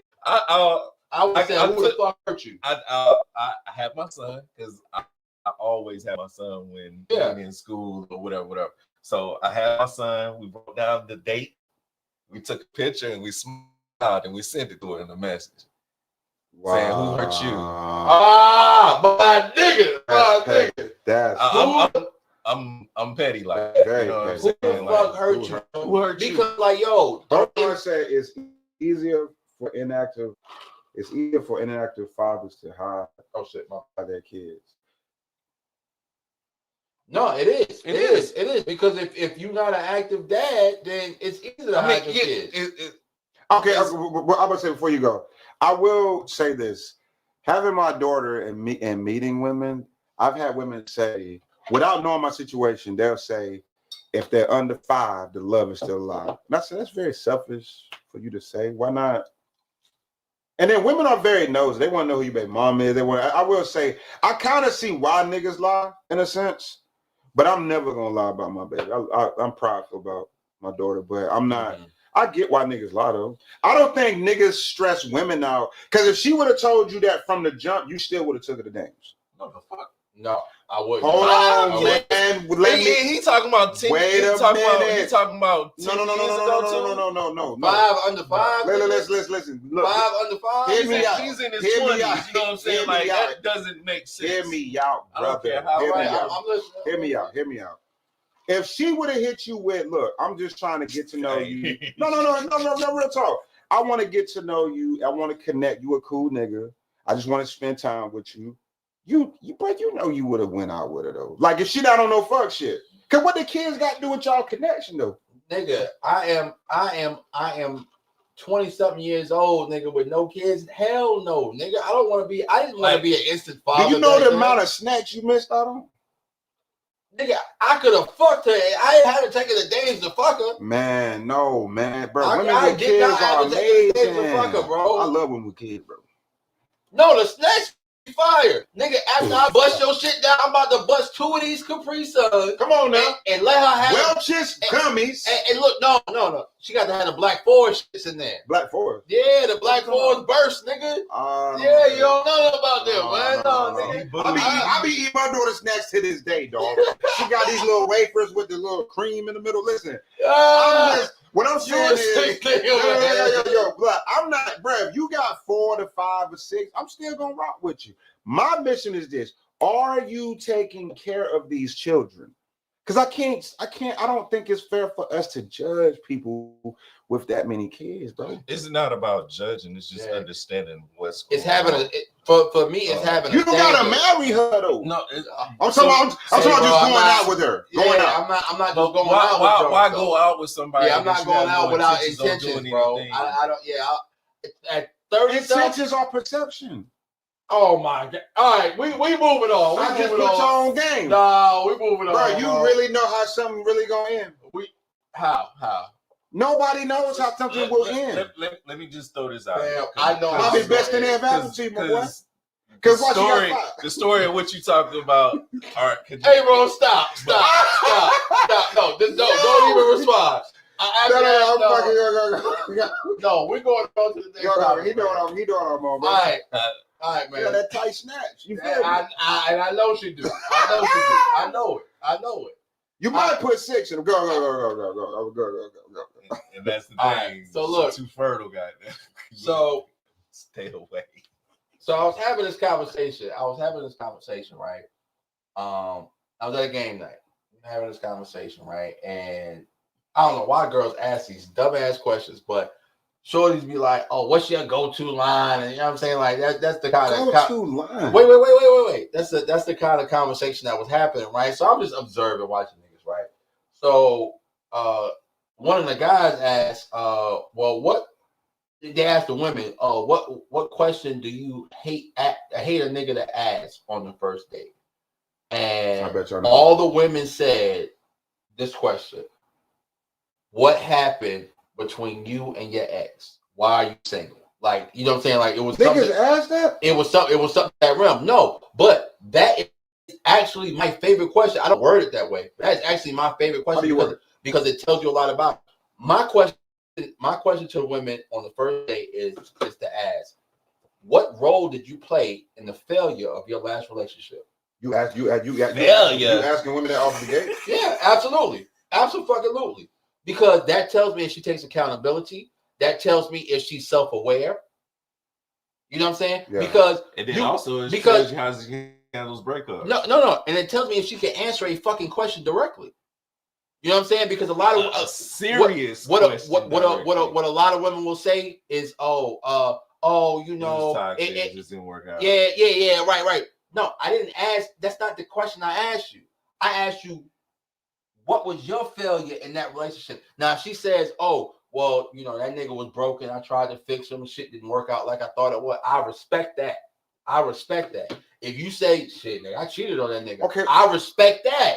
Bro, so let me ask you this. Why does it matter? Exactly from what I said. It shows that she has self-awareness. It shows that she's accountable for her actions. And it shows that she can answer a real question. But she can also lie to you about it, though. Fam. No. This is what I'm thinking. And that's why I like this conversation, because I'm thinking, I'm not going to ask you anything that you could possibly lie about. I'm going to just get to know you to kind of like, and let you, bro. I'm always big on get them comfortable enough. Bro, you know the Kobe steak dude? They beating that steak up until, you know, they massaging that motherfucker till you slaughter. Get comfortable enough, bro. You get anybody comfortable enough, they're gonna talk to you. I don't really understand the method of asking, but this is why I'm on here to learn, because I like coming to this, because y'all, when I leave, I'm like, maybe I should do this. My pops taught me don't focus on the past, but fucking with y'all, it might make sense. I'm not that good at dating, and not because I'm a bad dater, but because I might be too free spirited in a sense, right? I might allow certain things. So I'm genuinely asking, what is the purpose of asking the questions that somebody can lie to you about? All right, so look. Well, with that particular question, it lets me know. All right, so boom. So first and foremost, right? I'm gonna put this at the top of the list, right? Yeah. It lets me know that you can handle a serious question. So if we're in a serious conversation and I ask you a serious question, you know how to articulate yourself. You don't get instantly mad. You know what I'm saying? Boom, boom, boom. And then it lets me know, you know what I'm saying? If she says, well, you know, the nigga wasn't right for me, just her demeanor in saying it, oh, you don't hold grudges. You know what I'm saying? It's little tidbits about it. It's not the question in its entirety. It's how you react. You can lie about the question, but you can lie about the answer to the question, but it's the way that you answer it which tells me a lot. Whether it throws up a red flag or it's like it might be a yellow flag if she's lying. You and to piggyback off of what he said, you know, the reaction to the response to the question is gonna tell me more than anything. So who you even if you lying, usually people have certain patterns or emotions behind what's going on. So you might not know or understand that they lying in that moment, but as you get to know them, you start to understand. It gives you a baseline. This is how they're gonna react when they get their feet put to that fire. Right? So what's a bad answer? A bad answer would be no accountability. No, so I'm gonna give you an example. A bad answer would be, oh well, that nigga was toxic and I had to leave him. I didn't ask that question. What I asked you was, what was your failure in that relationship? You know what I'm saying? If you always try to put it off on the nigga, you don't have no accountability. You don't know how to answer a serious question to its extent. But let's say, looking in the camera right now, let's say the nigga did cheat on her and she left. Would you not believe that? It's not that I wouldn't believe that. Because niggas cheat. You know what I'm saying? No. But the way you position the question to me, it's like I said, it's not about the. I gave an example, and I'm gonna reiterate. No. I'm about to say the way that question is positioned is to where it's always got to be their fault, because sometimes it's not their fault. No, not at all. The way I'm interpreting it, that's what I'm asking. But I gave an example. That's why I gave multiple examples when I posed the question. So, it's just the way it's her tone, her mannerisms. Right. So I also said, you know, what I'm saying, if a shorty says that, oh well, he was a toxic nigga and I tried to fix him. He was cheating on me and I tried to fix him. That's not a good girl date though. No. She's taking accountability. He was he was a toxic nigga. I tried to fix him and shit didn't work out like I thought it would. Yeah. You know what I'm saying? I can respect that. I can respect that. But would you date a girl who always trying to fix stuff? Because that is stemming from a childhood situation.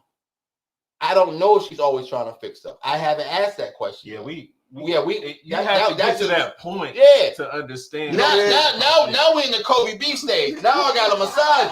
Now I got a massage. I feel like I gotta figure out shit, right? Are you dicking her down if she says that? You gonna dick her down regardless. Let's be 100. If she answers the question with integrity, hell yeah. Man, you gonna dick her down even if she answered with integrity. No. That ass fat. And that motherfucker looking right, you ain't gonna dick it down. Nah, bro. Come on, dog. I don't want them problems, bro. It's no problem. You gotta do a block it. I don't want them problems. He's trying to get his car set on fire. Yeah, right. Blocking me. Right. Then his insurance gonna go up. No. Oh, fuck that fucking house. But no. But no, I agree with that. I feel like the journey I'm on with my daughter is everyone around me, friends, whatever, you especially women. My daughter, especially men, my daughter has to be able to go to you. So I'm looking at, like, you know, if you aren't accountable, watch this. Come on now. As my pastor say, preach, Quentin. I'm trying. I'm trying. Can you respect? Do you have enough understanding about yourself to be corrected? Because if I can come to you and say self-awareness, hey, that don't sound right. Because I'm gonna give you a chance, bro. If you talking crazy at a table and you do got potential, and them things, or let me not go there, but you got potential, you feel me? I'm gonna come to you and say, listen, this sounds like you don't have accountability. What I'm looking for at that point is, are you going to be respectful and say, wow, I don't? Because you could come with no accountability. A lot of these women don't meet niggas like us. Y'all got to realize this. We are very few. We're like Lord of the Rings, dog. Like, no, we're very few. Y'all got to realize a lot of niggas ain't shit.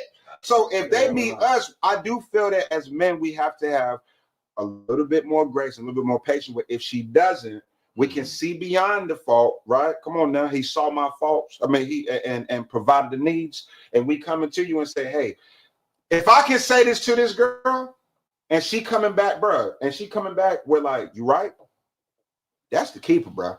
Because if I can tell you the facts and you willing to be real about that, but a lot of men don't be wanting to keep them, though. All right. Let me just say this. OG, what's up? Go ahead, OG, go. A wise man once said, don't save her. She don't want to. No, they ain't saving her. All right. Damn. All right, we moving on, man. This nigga's crazy. Yo, I fuck with that. So look, this nigga crazy. Go. So look, also in this game night, right? So one of my homegirls was in this game night. One of my homeboys that came over, right? So while one of my homeboys is over there, he don't fuck with shorty. Like they like each other, right? But they got situationships. They basically fucking other people raw. I don't know what they doing. That's what a situation. I don't know if they strapped up. I don't know nothing. But I know they're fucking other people, right? So anyway, Brody brought his situationship to the game night, right? Oh, so shorty is in the kitchen talking to one of the other homeboys. So I'm just to get context, especially for the audience. Yeah. Your homeboy and this girl at the party, they were fucking. No, the people that the girl he was fucking was at the party. Yes. Okay. Right. They came. Him and the girl he fucking came together. Now, shorty that like him and he like her too. Right. They both in their whole phase. Right. They both have been married before. They ain't got no kids, but they both have been married before. You know what I'm saying? Like, you still be a hoe with a kid. You can still be a hoe with a kid, but they don't have no kids. Yeah. So yeah, they both have been married before. Both, you know what I'm saying, recently divorced. They like each other, right? You know what I'm saying? They in the friend group.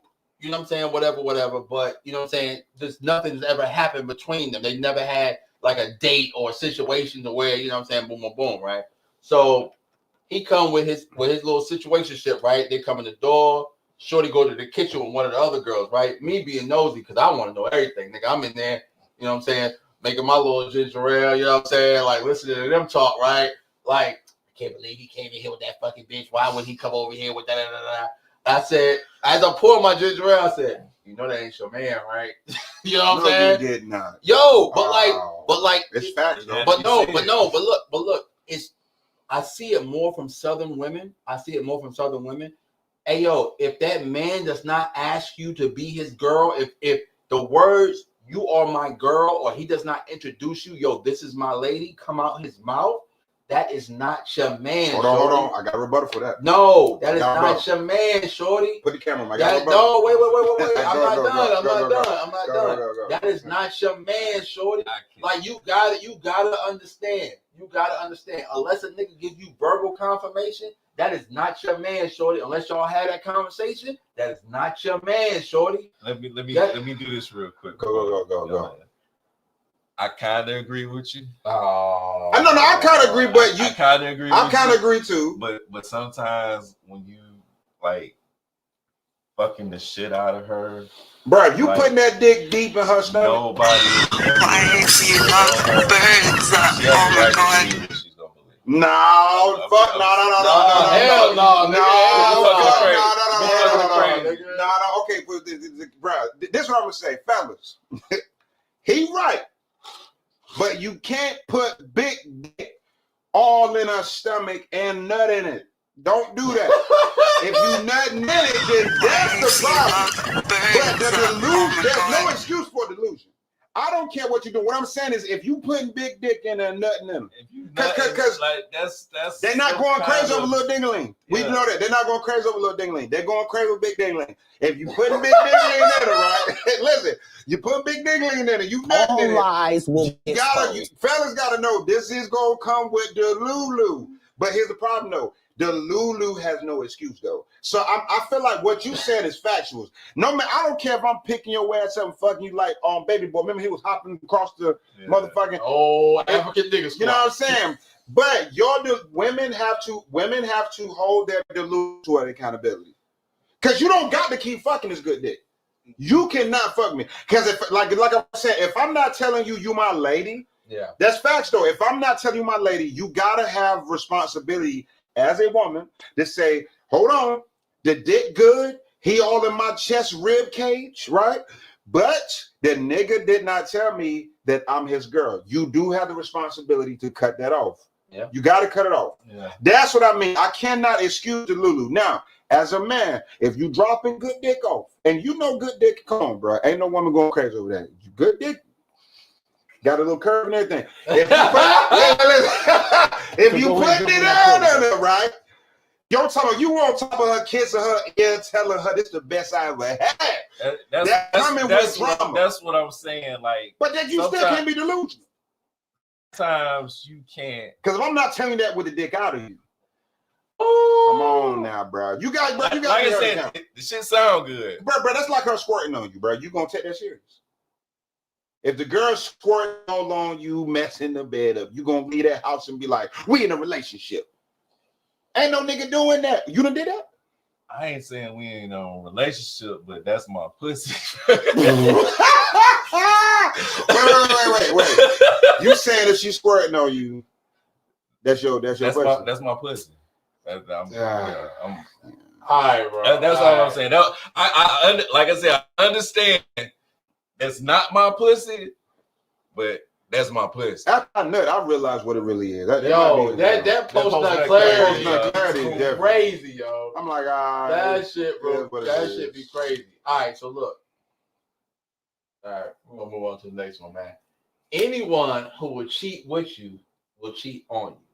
The question I want to ask the panel is, how do you feel about that statement? Do you feel like, yo, would you ever get in a relationship with the girl? With the girl you was a side dude with? Would you ever get in a relationship with her? And why? And why? I'm gonna answer. If that pussy tight doing tricks, I'm staying with your ass. I'm gonna try my hardest for you not to do nothing. I would say this. Alicia Keys has proven that shit might not be factual though, because her and Swiss doing good. I mean, I've known of situations to where, you know what I'm saying, it started off them doing their thing and they got together and they've been together for a while. That means his dick was. I have no idea. I have no desire to figure that out. I'm just saying. Don't pay Quentin no mind. Man. Do not pay Quentin no mind. Goddamn. But on some real shit, like, just because you cheated on somebody before doesn't necessarily mean that you'll cheat on the next person. I don't know about that. All right, so look, I don't know about that. So this is where I stand on. This is where I stand on. If I am cheating with you, like if I am the side dude in the situation and you lose your main dude, guess what? You lose me as well, because I don't want to be with you. No. Not that you. Oh, wait. You still the side nigga. Wait. No. I'm still a side nigga. No, I'm not. I'm just not trying to be your main nigga. Don't try to switch. We're not accepting promotions. I play the 2 spot. I'm never playing the 1 spot, nigga. You recruited me for the 2 spot. You paid me $20 million a year for the 2 spot. I'm playing the 2 spot, nigga. Okay. I'm cool being you know what I'm saying? And I'm cool being the 2 spot. No, even if I'm number 2, you paying me like I'm number 1. You got to spend that number 1 money. I'm not playing number 2, goddamn. That ain't me. If we cheat, then you don't want to be the side dude. Bro, side dudes deserve money. That's why you pay me $2 million a year. Bro, you pay me $2 million a year to play number 2. I keep my mouth shut. I go out on the court every night. Hold on. Every night you call me. Let's keep one. Let's keep one though. Because I mean, what y'all saying sound good, bro. But let's keep it 100 though. That motherfucker pussy so good. I'm talking about it don't even fit when she sitting on. That motherfucker crazy tight. You gonna motherfucker cut that off and not make her a man? Yeah. No, you're not. I am. No, you're not. I am. If that head is ridiculous, you gonna and her nigga leave, you ain't gonna have her at your house every night. Absolutely not. One thing. Come on, bro. It's a lot. Y'all hold it on a personal level. Like, I'm older, so like. How old are you? I'm in my 40s, bro. Bro, I'm 36. That's what I'm saying. Like, I got you by 10 years. Head is 5 head. I understand 50, that. But when you get in your 40s, you realize that you've lost a few eaters in your lifetime. And you found others. Why is you love birds? Oh my God. To something that you single, right? Yeah. But hit that camera. I'm about to ask him a serious question. You telling me right now, you single? I'm asking on a public radio, on a public station. You tell me right now that you don't got an old school eater on your team right now. That nigga thought about it. Go ahead and put the camera off. Well, yeah, that nigga got an old school eater, bro. Everybody, you don't got an old school eater. Yo, she bring you the rag after you nut. Nigga. Whoa, bro. And it's warm. And it's warm. And she got you a cup right there. She know what you like. And she you not cutting the old school eater off. Before you even, when you text her and say that you outside, before you even knock on the door, bro, the cup have you seen Smile or whatever it is that you drink. You ain't seen the horror movie Smile when they open their mouth, bro. You not cutting that old school eater off, bro. I don't care how old you is. Listen, my daddy got an eater. He been with since I was 22. Oh my fucking God. And I'm 36. I'm like, what the fuck she doing to you? I'm with Quentin on this one, man. Bro, you not cutting that old school eater off, bro. That's a forever and ever. My great granddaddy was in the damn rest home with an eater.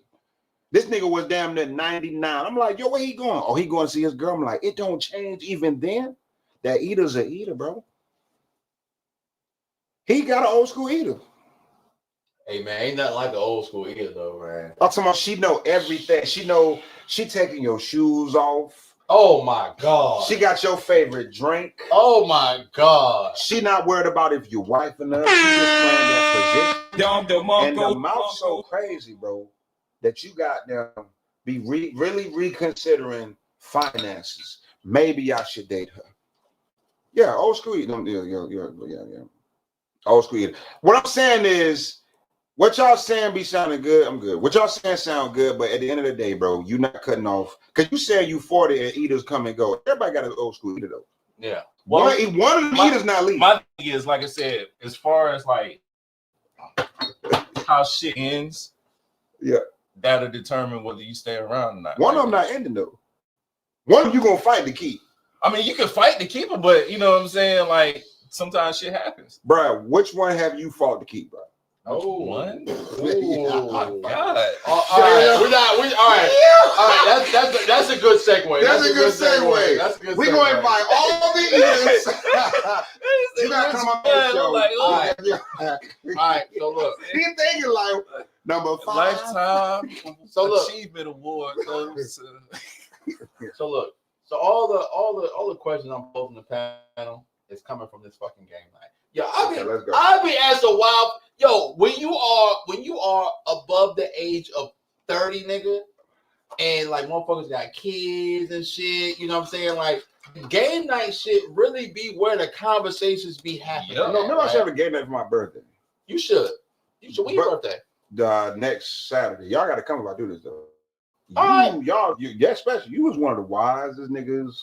I got to introduce you to everybody I fuck with. Hey, shit, I might not be able to come next Saturday. But however, I'll be there in spirit. Yeah. I'll be there in spirit. Wait, is this what you about to ask? Yeah. So this is I gotta set it up. Let me A-Mike this shit, man. Y'all motherfuckers don't let me A-Mike. Go. I miss Prime being here, man. Go. I'm sorry.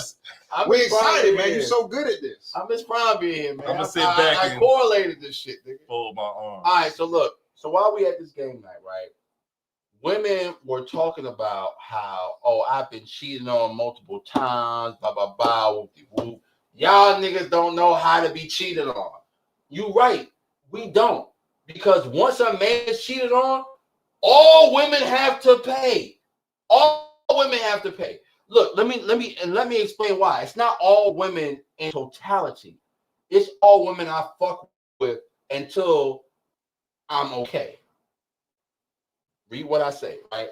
So the first woman that ever cheated on me, that's when I entered my whole phase. You been cheated on multiple times? Absolutely. Oh man. Absolutely. Wow. So I'm an adult. I've never. I get turned on when they cheat, bro. Yo, fam. Go. Fam, the first woman that cheated on me and broke my heart. Like, okay, I've been cheated on, and it's like I don't give a fuck. But like the first woman that cheated on me and broke my heart. Oh my God, that's when I had entered my whole phase. That's when I ran my numbers up. That was when I ran I love that girl. That's human nature. I ran my numbers up after that.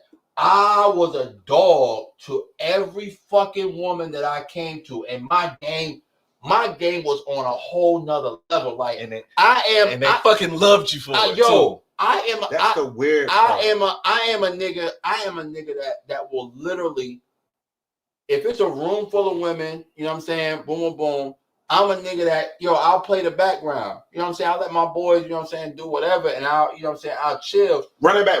If it's a what? If it's a room full of women, I'll play the background. And let my niggas do whatever. That's my normal state, right? Like you're not gonna be. But when I'm in dog mode, oh my God, okay. Nigga, I'll work that fucking room. Okay. Cause I'm in dog mode. I don't give a fuck. Yo, fam, I have been in a situation to where all women had to pay. And I promise you they did. Because I was fucking you, your cousin, your sister, whatever. I really didn't give a fuck. So you didn't fuck cousins and sisters? at the same time. At the like in a threesome? Yep. That's a little strange. I ain't got them.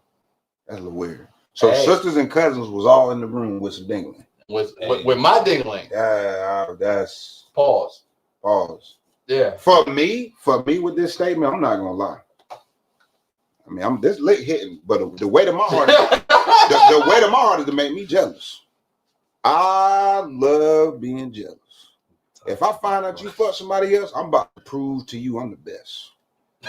I'm about to fuck the dog shit out of you and ask you, is it bigger than mine? Did he do it like this? Why is you love birds? Like this? Oh my God. What? Smack that motherfucking ass. Did he hold the ENJ next to you? I don't know, bro. I don't get. I'm not. Yo, first of all, you a sick nigga for having ENJ in your crib, just saying, bro. Is that what you be on, bro? Listen, yo, I'm not about to get mad though and make nobody pay. That pussy about to pay, bro. That pussy gonna pay. If you cheat on me, I ain't gonna lie. That motherfucker gonna hurt, but I'm gonna be horny as fuck. Like, oh, you went out and fucked the nigga on me? I'm about to fuck. Bro, no, I'm being honest though. For me though, it could be the creative genius in me though. If I find out you cheated on me, I almost want you to go do that motherfucker. I might set that shit up just so I can take you in that bathroom. But for me though, I did do that shit one time. That's what I'm saying. I'm not gonna make that shit one time. I'm a sick nigga. Bro, if Mary cheats on me, Sarah getting new dick. I'm not bringing that to Sarah because Sarah's head game might be better than Mary. Mm-hmm. But if Mary cheat on me, I might end up marrying Mary at that point. I don't know why I'm like that. If you cheat on me, I might end up being in a relationship with you. Like, all right, look, that shit hurt. I ain't gonna lie to you. And you got some of the best pussy I've had. You fuck. Because sometimes I understand why you cheated. I fucked up. I took too long. I'm gonna tell you a story. So I was at the club one time. I was in college. What club? What club? I was at Luna. You know, it was old school, nigga. Man, I'm at Luna. It was some good time at Luna. Club. Yes, it was a good time at Luna, right? Wowzers. So this is when Kaylin Garcia came. Who? Kaylin Garcia, Joe Budden's ex. Man, I don't. Yeah. Oh yeah, Kaylin Garcia was. I was a nigga with the pictures, so I was always on stage with the celebrity, man. So Kaylin Garcia was out there, right? So the shorty I was fucking with didn't see me because the niggas hired me to take pictures of Kaylin Garcia while she was dead. Them niggas wanted to take pictures and motherfuckers were sneaking on stage and shit, wanted to take pictures. So like I was on stage all night and at the DJ booth, right? You know how Luna used to be set up. You know what I'm saying? A little DJ booth, the stage, you know what I'm saying? VIP area, right? So I was up there all night, but I saw her on the floor, right? So my homegirl, you know what I'm saying? She was a STEM before the word STEM came out, right? She was a pretty ass stud, right? So she was in there. She was like, oh, I've been talking to this junk, you know what I'm saying? She fired, she down there. I said, which one is it? Oh, her right there with the purple top. Nigga, that's my girl, nigga. Oh shit, my bad. I said, no. Your stud friend was talking to your girl. Right. Why she didn't know it was your girl? She didn't know. I don't have my personal business. I never have my niggas never know who I'm talking to. Okay. Niggas never know who I'm talking to. So she was unaware. So she was like, oh shit, I ain't know, my bad, my nigga. Nah. Go get a number. She got a number. Now my STEM friend was riding with me, right? So boom, we leave the spot. I said, yo, text her real quick. See what she doing. She texts her. This shit turning you on right now. Bye. Where you at? Boom. Oh, I'm about to come see you. All right, I'm gonna send you the address. There's two girls though. I would not mind that. Yeah, it's two girls though. You know what I'm saying? Like, hey, yo, fam, when I tell you that was a lit evening, because she came over. You was there. I was there. I was there. What she say? She said, oh. I say, look, I'm not mad. Getting fucked. I'm not mad. Right. But somebody getting fucked tonight. No, all y'all getting fucked. That's a different. Every last thing, y'all. That's a different. It's a different thing. That's a different thing. It's a different thing. It's like, yo, like if your girl cheat on you with a female, I'm not gonna get mad about it. No, I'm gonna get mad if you didn't invite me. That's the only reason I'm gonna get mad. I wouldn't mind she fucking a female. No, I'm gonna get mad that you didn't invite me. Like, all right, you can fuck her the first time by yourself, like to see if the pussy good. You know what I like. You know, like, yo, man, I need to know you invited me. I believe most women like to, dibble dabble in vagina. So like I wouldn't mind a girl, you know what I'm saying? What's dibble and dabbling in vagina? They like to do a little scissor situation. They like to rub them lips. You feel me? Yo, I was 30. Oh shit! I can't say that. I can't say that. Yo, would you be mad if your girl cheated on you with a girl? I was 30-something years old when I seen bitches scissor in front of me. I've never seen that. Shit is life. Yo, that shit is fucking wild. Yo. It's like an alien. I was 30-something. I ain't gonna let y'all know what 30 I was. I was 30-something. When they coochie's fat and they. Oh my man. So I don't mind. If my girl had a girl, I wouldn't mind. As Dro said, my girl got a girl. For me, Chevy Blue like World. Yeah, man. You be look. I'd be disappointed I wasn't in on it. You know what I'm saying? Yeah, whether I got, you know what I'm saying, was able to participate, that's a whole nother dynamic. But if you gonna get with a girl, you know what I'm saying, at least let me know. You know what I'm saying? I'm gonna be mad if the motherfucker ugly. I would want to. She can't be ugly. She can't be ugly. But if they want to do that shit, then it's cool. If she ugly, then I'm gonna be real mad at you. That motherfucker got to look good though. But you know what? But the ugly girls ain't sucking grapes out your pussy. That's fucked up. That's true though. That's what I was gonna say something similar to that. Yeah, that's fact. I was gonna say them ugly ones eat because like she got an ugly face, but her body bad. It's like, ooh. Oh no, I don't mind that. I don't mind. Okay, you don't mind that? Yeah, I don't mind that. No. I know a lot of butter faces. It's like. It's a whole lot of bodies in my past. We're gonna put that mango butter on you. We're gonna handle that. Yo, it's a lot of bodies in my past, and niggas be like, yo, you fucked it? Yo, nigga, you see her body, nigga? Like the fuck, nigga? But sometimes it's the body, man. Sometimes them ugly girls' head be so immaculate that you gonna forget everything around you. Right. Everything go black, and you just start tearing up after that. But my thing is this: if I don't mind you fucking a girl, though, you can have a secret relationship. Completely off the top. We did. All right.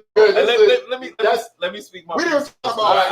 Go ahead. I do agree, but I won't just say it's men because women do the thing too. That's why like people have the walls that they have because that's fact. Once their trust is broken, you don't want to be vulnerable like that again.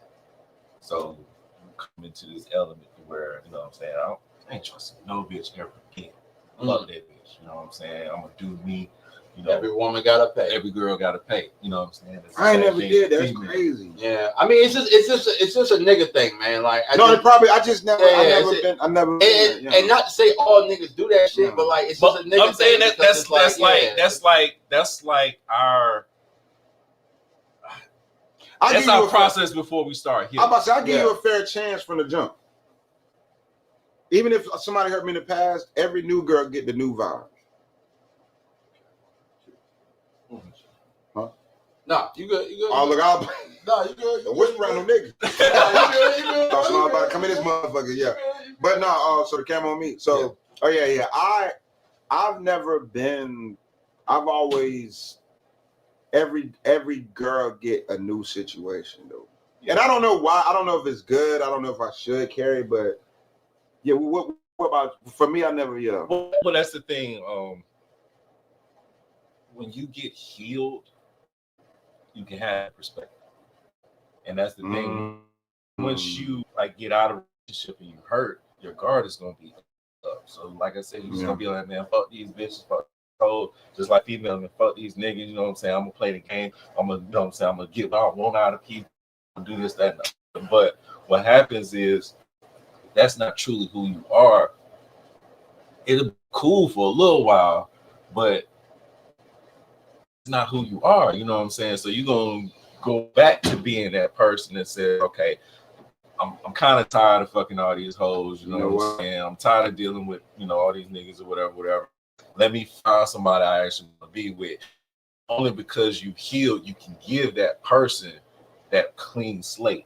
Because until then, you're going to always have this shit in the back of your mind. The last person I trusted threw me over.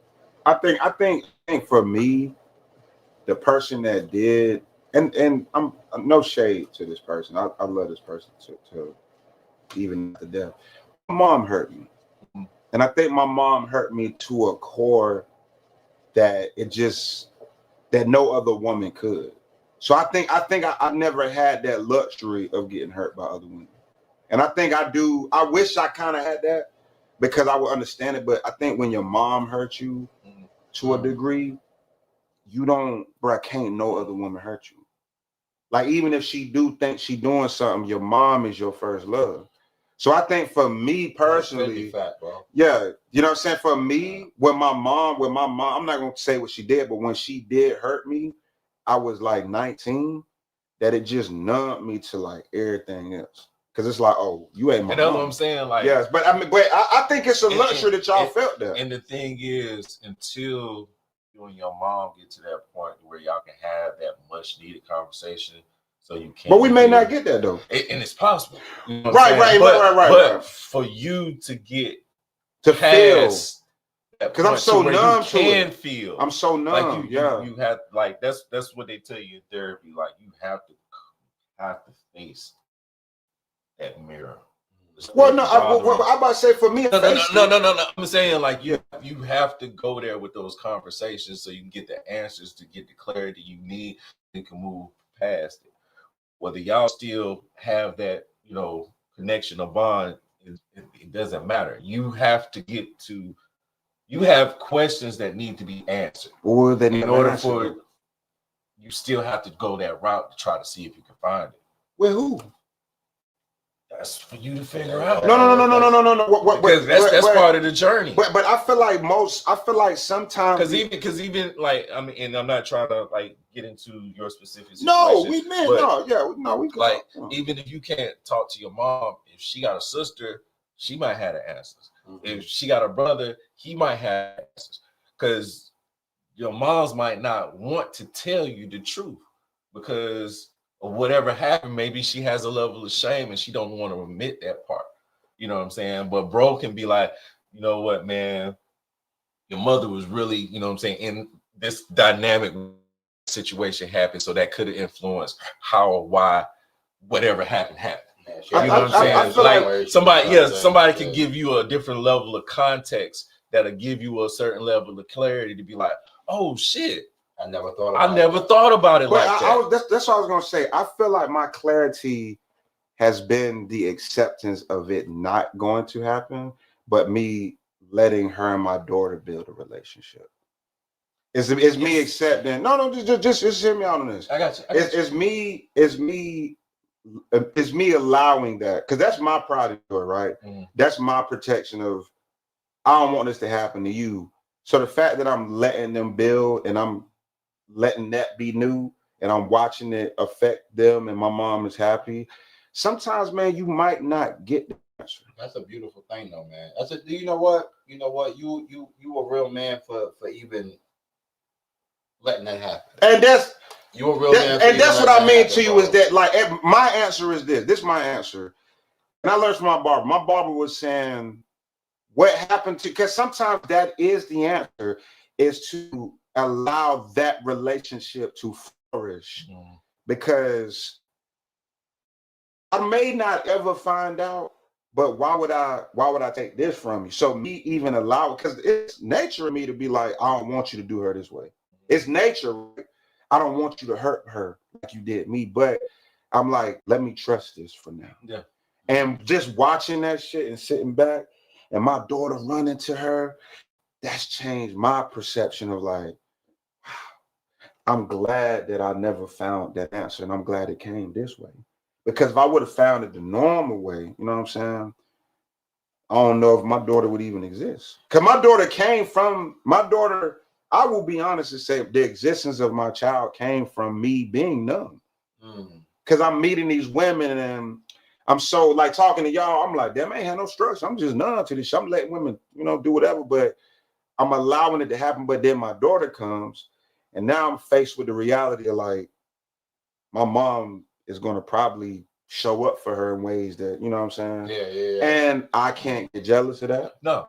I will say I have, okay, so looking at, I was the only grandchild on both sides of the family for 10 years before my little brother was born. I'm don't have no first cousin. A Right? long time, yeah. Right. So I don't have no first cousins. Right. It's just me and my little brother. Right. So to see my parents say something like, "Yo, you spoiled," or "You and your little brother is spoiled," it's like, yo, fam, like these was y'all parents before they was my grandparents. So like, how the fuck, you know what I'm saying? But I get it now. You know, me being older now, I get it. I get it. I get it.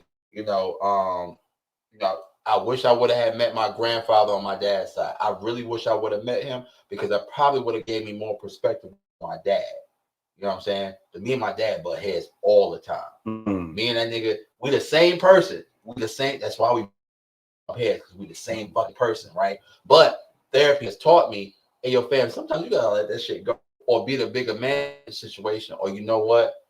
I'll argue him before he's able to argue. You get what I'm saying? Because you know it's coming. My dad like to hear himself talk. Guess what? I like to hear myself talk. That's why I got a podcast. Yeah. You know what I'm saying? Like you get what I'm saying? Like, you know what I'm saying? Like I know my vices, bro. I know my vices. And look, it's a lot of shit that my dad used to do back in the day that I did without even knowing that he did. My dad used to take pictures at the club. Guess who used to take pictures at the club without even knowing? You did. Come on, man. Hey, man, like, my dad used to do photography. Yo, this is what I'm saying, bro. We are our parents' children, bro, and we don't even fucking know it, bro. Like, it's just little shit. Like, when my aunt figured out, she was like, she followed my photography page on Facebook. She was like, "You taking pictures? You know your father used to take." She sent me this picture of my dad with the fucking film camera at the club. He was holding the shit up like this. He was about this big, but he was holding shit up like this. You know what I'm saying? I was like, hey, yo. And that nigga looked you put a picture of my dad in his 20s, and you put a picture of me in my 20s. You know the only thing that changed? The fucking locks. The fucking locks. Nigga had a fro, I had locks. What the fuck you gonna say, bro? I am my father's son. Yeah. You know what I'm saying? But with that, we're gonna go ahead and get to this last topic, man. Yeah. All right. I love this topic. Oh, I fucking love this topic. Oh, yeah. Let me. This is the topic of the podcast. I like that. Fam. The right woman should scare you a little. This is why I say this, bro. Fam. It's true. She should scare you a little of losing her. She should scare you a little of being with her. She should scare you a little of not being enough for her. The right woman will put all that scared emotion into your life, bro. Fam, this has only happened so far in my life. This has only happened, I can't even say twice, once. It's only happened once in my life, bro. I was scared to lose this woman. I was scared to be with this woman. And I was honestly scared of what this woman would make me. And I promise you, bro, to this day, I still regret that shit. Because it was never a woman I was engaged with. I've been engaged twice. It was never one of the women I was engaged with. I was in my dog era when I met her. You know what I'm saying? She was going to require you to straighten up. And she was going to require me to straighten the fuck up, bro. She was planning shit. Like, she was the epitome of what I wanted. She was going to get me to where I wanted to be. She was an advocate for me. She was my biggest cheerleader. She was this. Yo, fam, if I found another woman like that today, I promise you I'd marry her on the spot. Mm-hmm. I would ask her ring size and marry her on the spot. Because the right woman is going to hold you accountable on every level. On every level, bro. And it's like it's not an effort. It's not an effort of accountability, because I'ma hold myself accountable for her.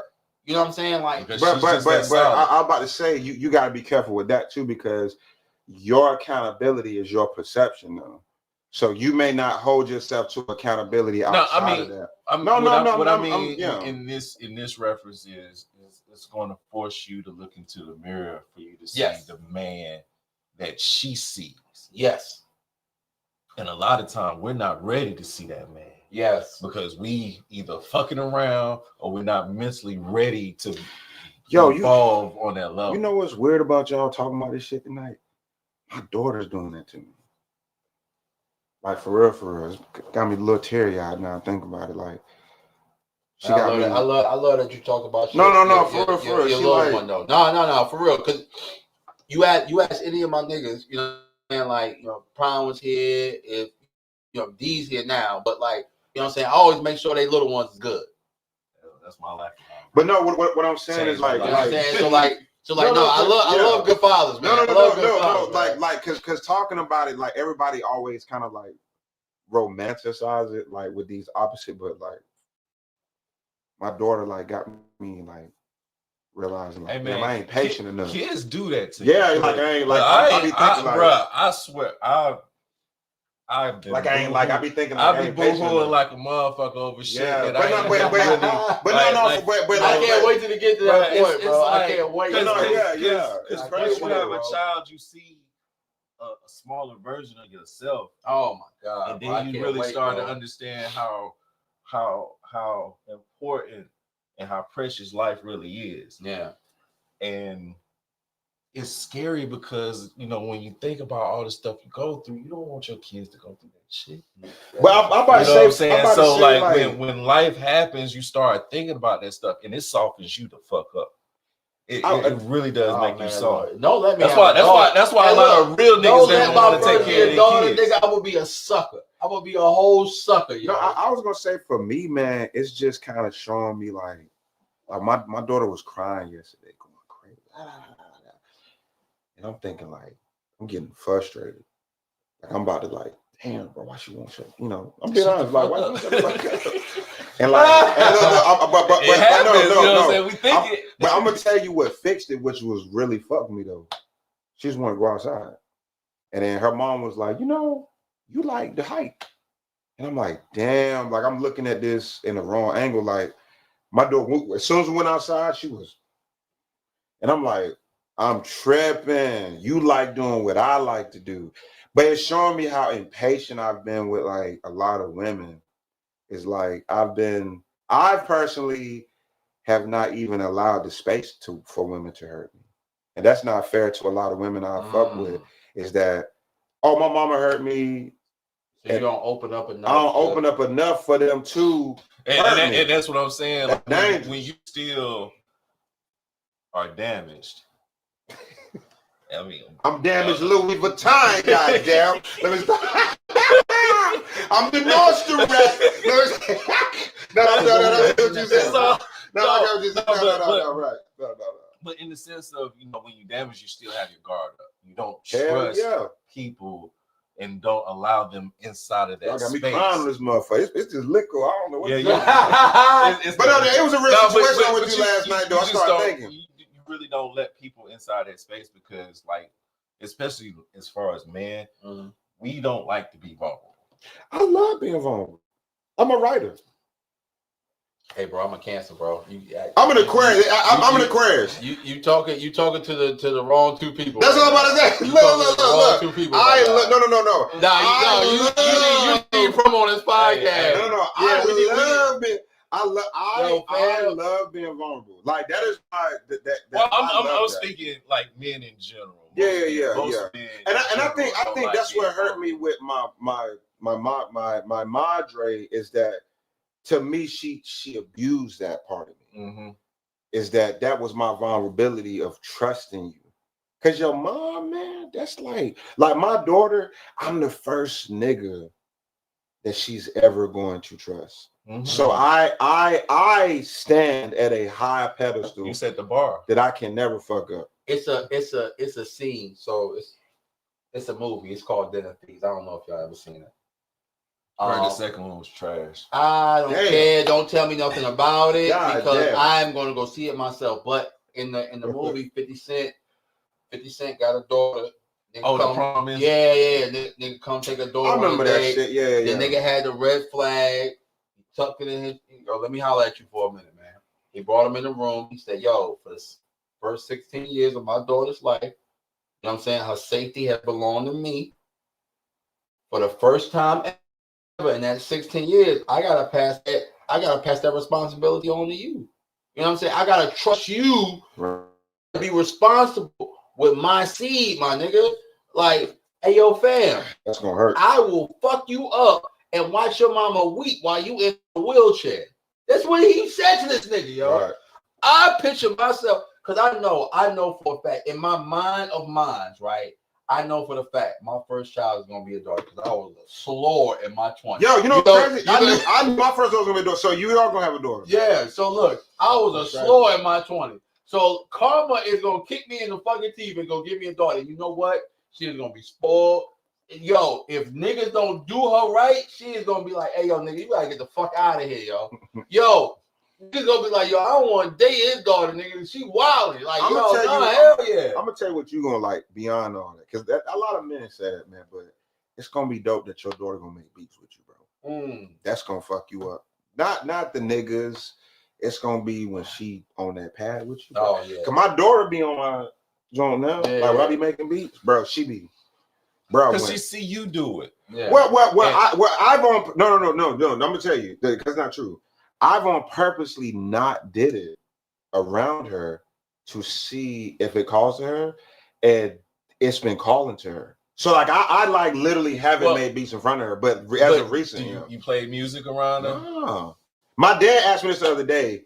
He said, "How you find Eliza like music?" I'm like, I seen it. I on purpose was like, I don't want to persuade her because I want to see. You know what I'm saying? If it's my blood, bro, she dead. But look, it's like little toys like you could buy for kids. No, right. So it's a piano, bro. I was watching on TikTok. It was one nigga. His son had like a little Fisher Price like it's like a DJ. Yeah, that's my guy. Yeah, but she only run to and that motherfucker was spinning too. Yeah, that's what I'm saying. Like was on it. That little nigga was spinning. Tools. No, I didn't buy it though. But yeah. Tools were given. Yeah. To mold in a certain direction. Cause I was gonna tell him everything else kind of just falls into place. I understand. But I noticed you didn't want to like force. To be like a mini version of me. You kind of want. I want you to be the mini version of you. But I noticed when I was playing a beat when she was about, I think she was about 6 months. First of all, I didn't know she was in the, you know what I'm saying? She was in the room she was in. I was like mixing. I'm trying to like learn how to DJ, which I want to learn how to DJ to you, to be honest with you. But we talk about that later. But I was fucking with it with my beats. And she was like going crazy. And I was like, that moment, I was like, oh yeah, that's me.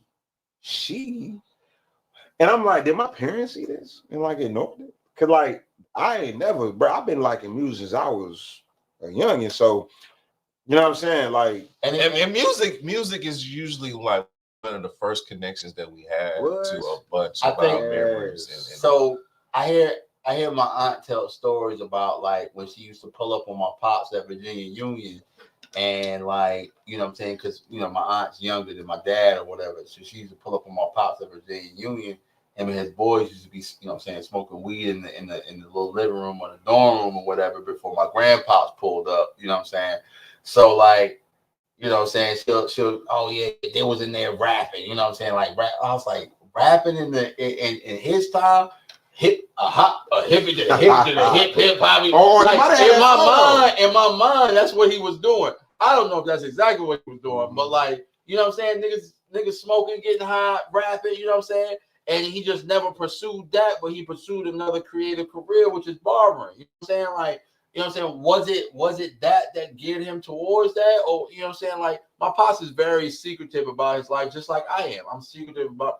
Niggas will never know what the fuck I got going on unless I tell you. Right. Niggas, D will let you know. D don't know shit. D don't know a goddamn thing. D don't ask questions, because D got a lot of shit going on. But D be around me enough where niggas were asking me, like, I don't know what the fuck got going on, man. That nigga, he doing something. Hey, whatever he doing, he doing something. My personality, I don't get into people's business. But even still, you around me once every week. You should know something, right? Something. But like, yo, like even Prime been my best friend since kindergarten, nigga. Nigga don't nothing unless I tell him that nigga don't know nothing, yo. But we usually meet up. I try to get up here a little early before the podcast start up. That's when we have our conversation. How you been, man? You know what I'm saying? Since last week and chop it up, whatever. But he's right, but like you said, he's personal, his business is his business. I'm just like that as well. My business is my business, and I got too much stuff going on to be worried about what he got going on, unless he asking me a question or need my opinion on something. You know what I'm saying? Right. Unless it's something, and then he volunteers that that conversation to me. But I think I probably learn more about my boys when we go to Vegas because we have more time to talk. We around each other for 5 days straight. We have more time to talk, bro. We literally have more time to talk while we in Vegas than we have the entire year, yo. I'm bringing the studio if I go to Vegas. Don't bring the studio, bro. What? You ain't got time. You ain't got time. I've been to Vegas. No, not with us. We gotta record. Not with us. I'm recording, bro. Not with us. There's too much inspiration out there. Not with us. I'm gonna have my own room and I'm making. I brought my beat pad one time in Vegas, and niggas was like, "Bro, what the fuck are you doing? You don't have no time to make beat." It was my first. It was the first Vegas trip. You wasn't there. You wasn't there. It was my first. It was my first Vegas trip with the boys. I brought my beat machine with me. Niggas was like, "Hey, yo, fam, you had no time to make beats." I'm gonna make time. No, bro. I'm gonna have something mean in there too. Fuck that. I'm making beats. Bro, you don't got no time, I'm bro. making beats, bro. That's a part of my DNA. I got to make a beat. I'm gonna be honest. I've been to Vegas. That's what I'm saying. I done been to Vegas. I've been to Vegas. Everywhere I go, I got to make a beat. That's been my life since I've been 15 years old. They ain't changing. Hey, bro, look, bro. Unless we doing cocaine or some wild shit. Oh, shit. That's what I'm saying. No, a nigga did do cocaine on the trip you wasn't on. Nigga did cocaine and fell asleep on the floor. The back page hoes was trying to get paid, knocking on niggas' doors and shit. I'm making a beat. Yeah, back page short. And you hey, yo, wait. I gotta tell the story. So we were all on the same hallway, right? Rooms was like literally right across from each other. We got lucky. Somebody just said, "What's this?" I don't know. Something about Quentin. I'm scared. I'm scared, Quentin. That's why we're just friends. That's why we're just friends now. Who is Jamie Daniels? Somebody said tune in. And Jamie is a good friend. She didn't scare me. Hey Jamie, how you doing? You all right, love? Hey, please subscribe to our YouTube channel. Jamie didn't scare me. I think Jamie needs to scare herself. Okay. If I gotta be transparent about that, I don't think be transparent. Yeah. I don't think she scares herself. I think Jamie, if I gotta be honest, we on a show. I think her issue is that she believes her perception is reality. I think most people do believe perception is real. And that's dangerous when you're trying to involve a person that you fuck with. I don't think that's safe. I think that we all have issues. Were y'all friends prior? Man, we've been friends since I was motherfucking 16. That's my nigga. Yeah. We done argue the cut, bro. I done roll with her to catch a nigga. You feel me? So we tight. See, that's a dangerous. You know what? I'm gonna say this, and we're gonna end the podcast because we 2 hours in. Yeah. So I'm gonna say something in the podcast. That be the thing that you gotta watch out for. You know what I'm saying? With having a female friend, because if you get that invested and then you try to fuck around, it. You know what I'm saying? It can cause a debunk in the friendship. But I like the bumps because if you come back, we tight for the me and Jamie tight for life.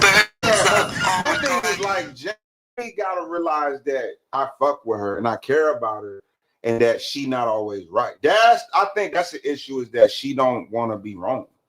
And I think that's what we do clash it is that like your wisdom is not alpha. Like wisdom is multidimensional.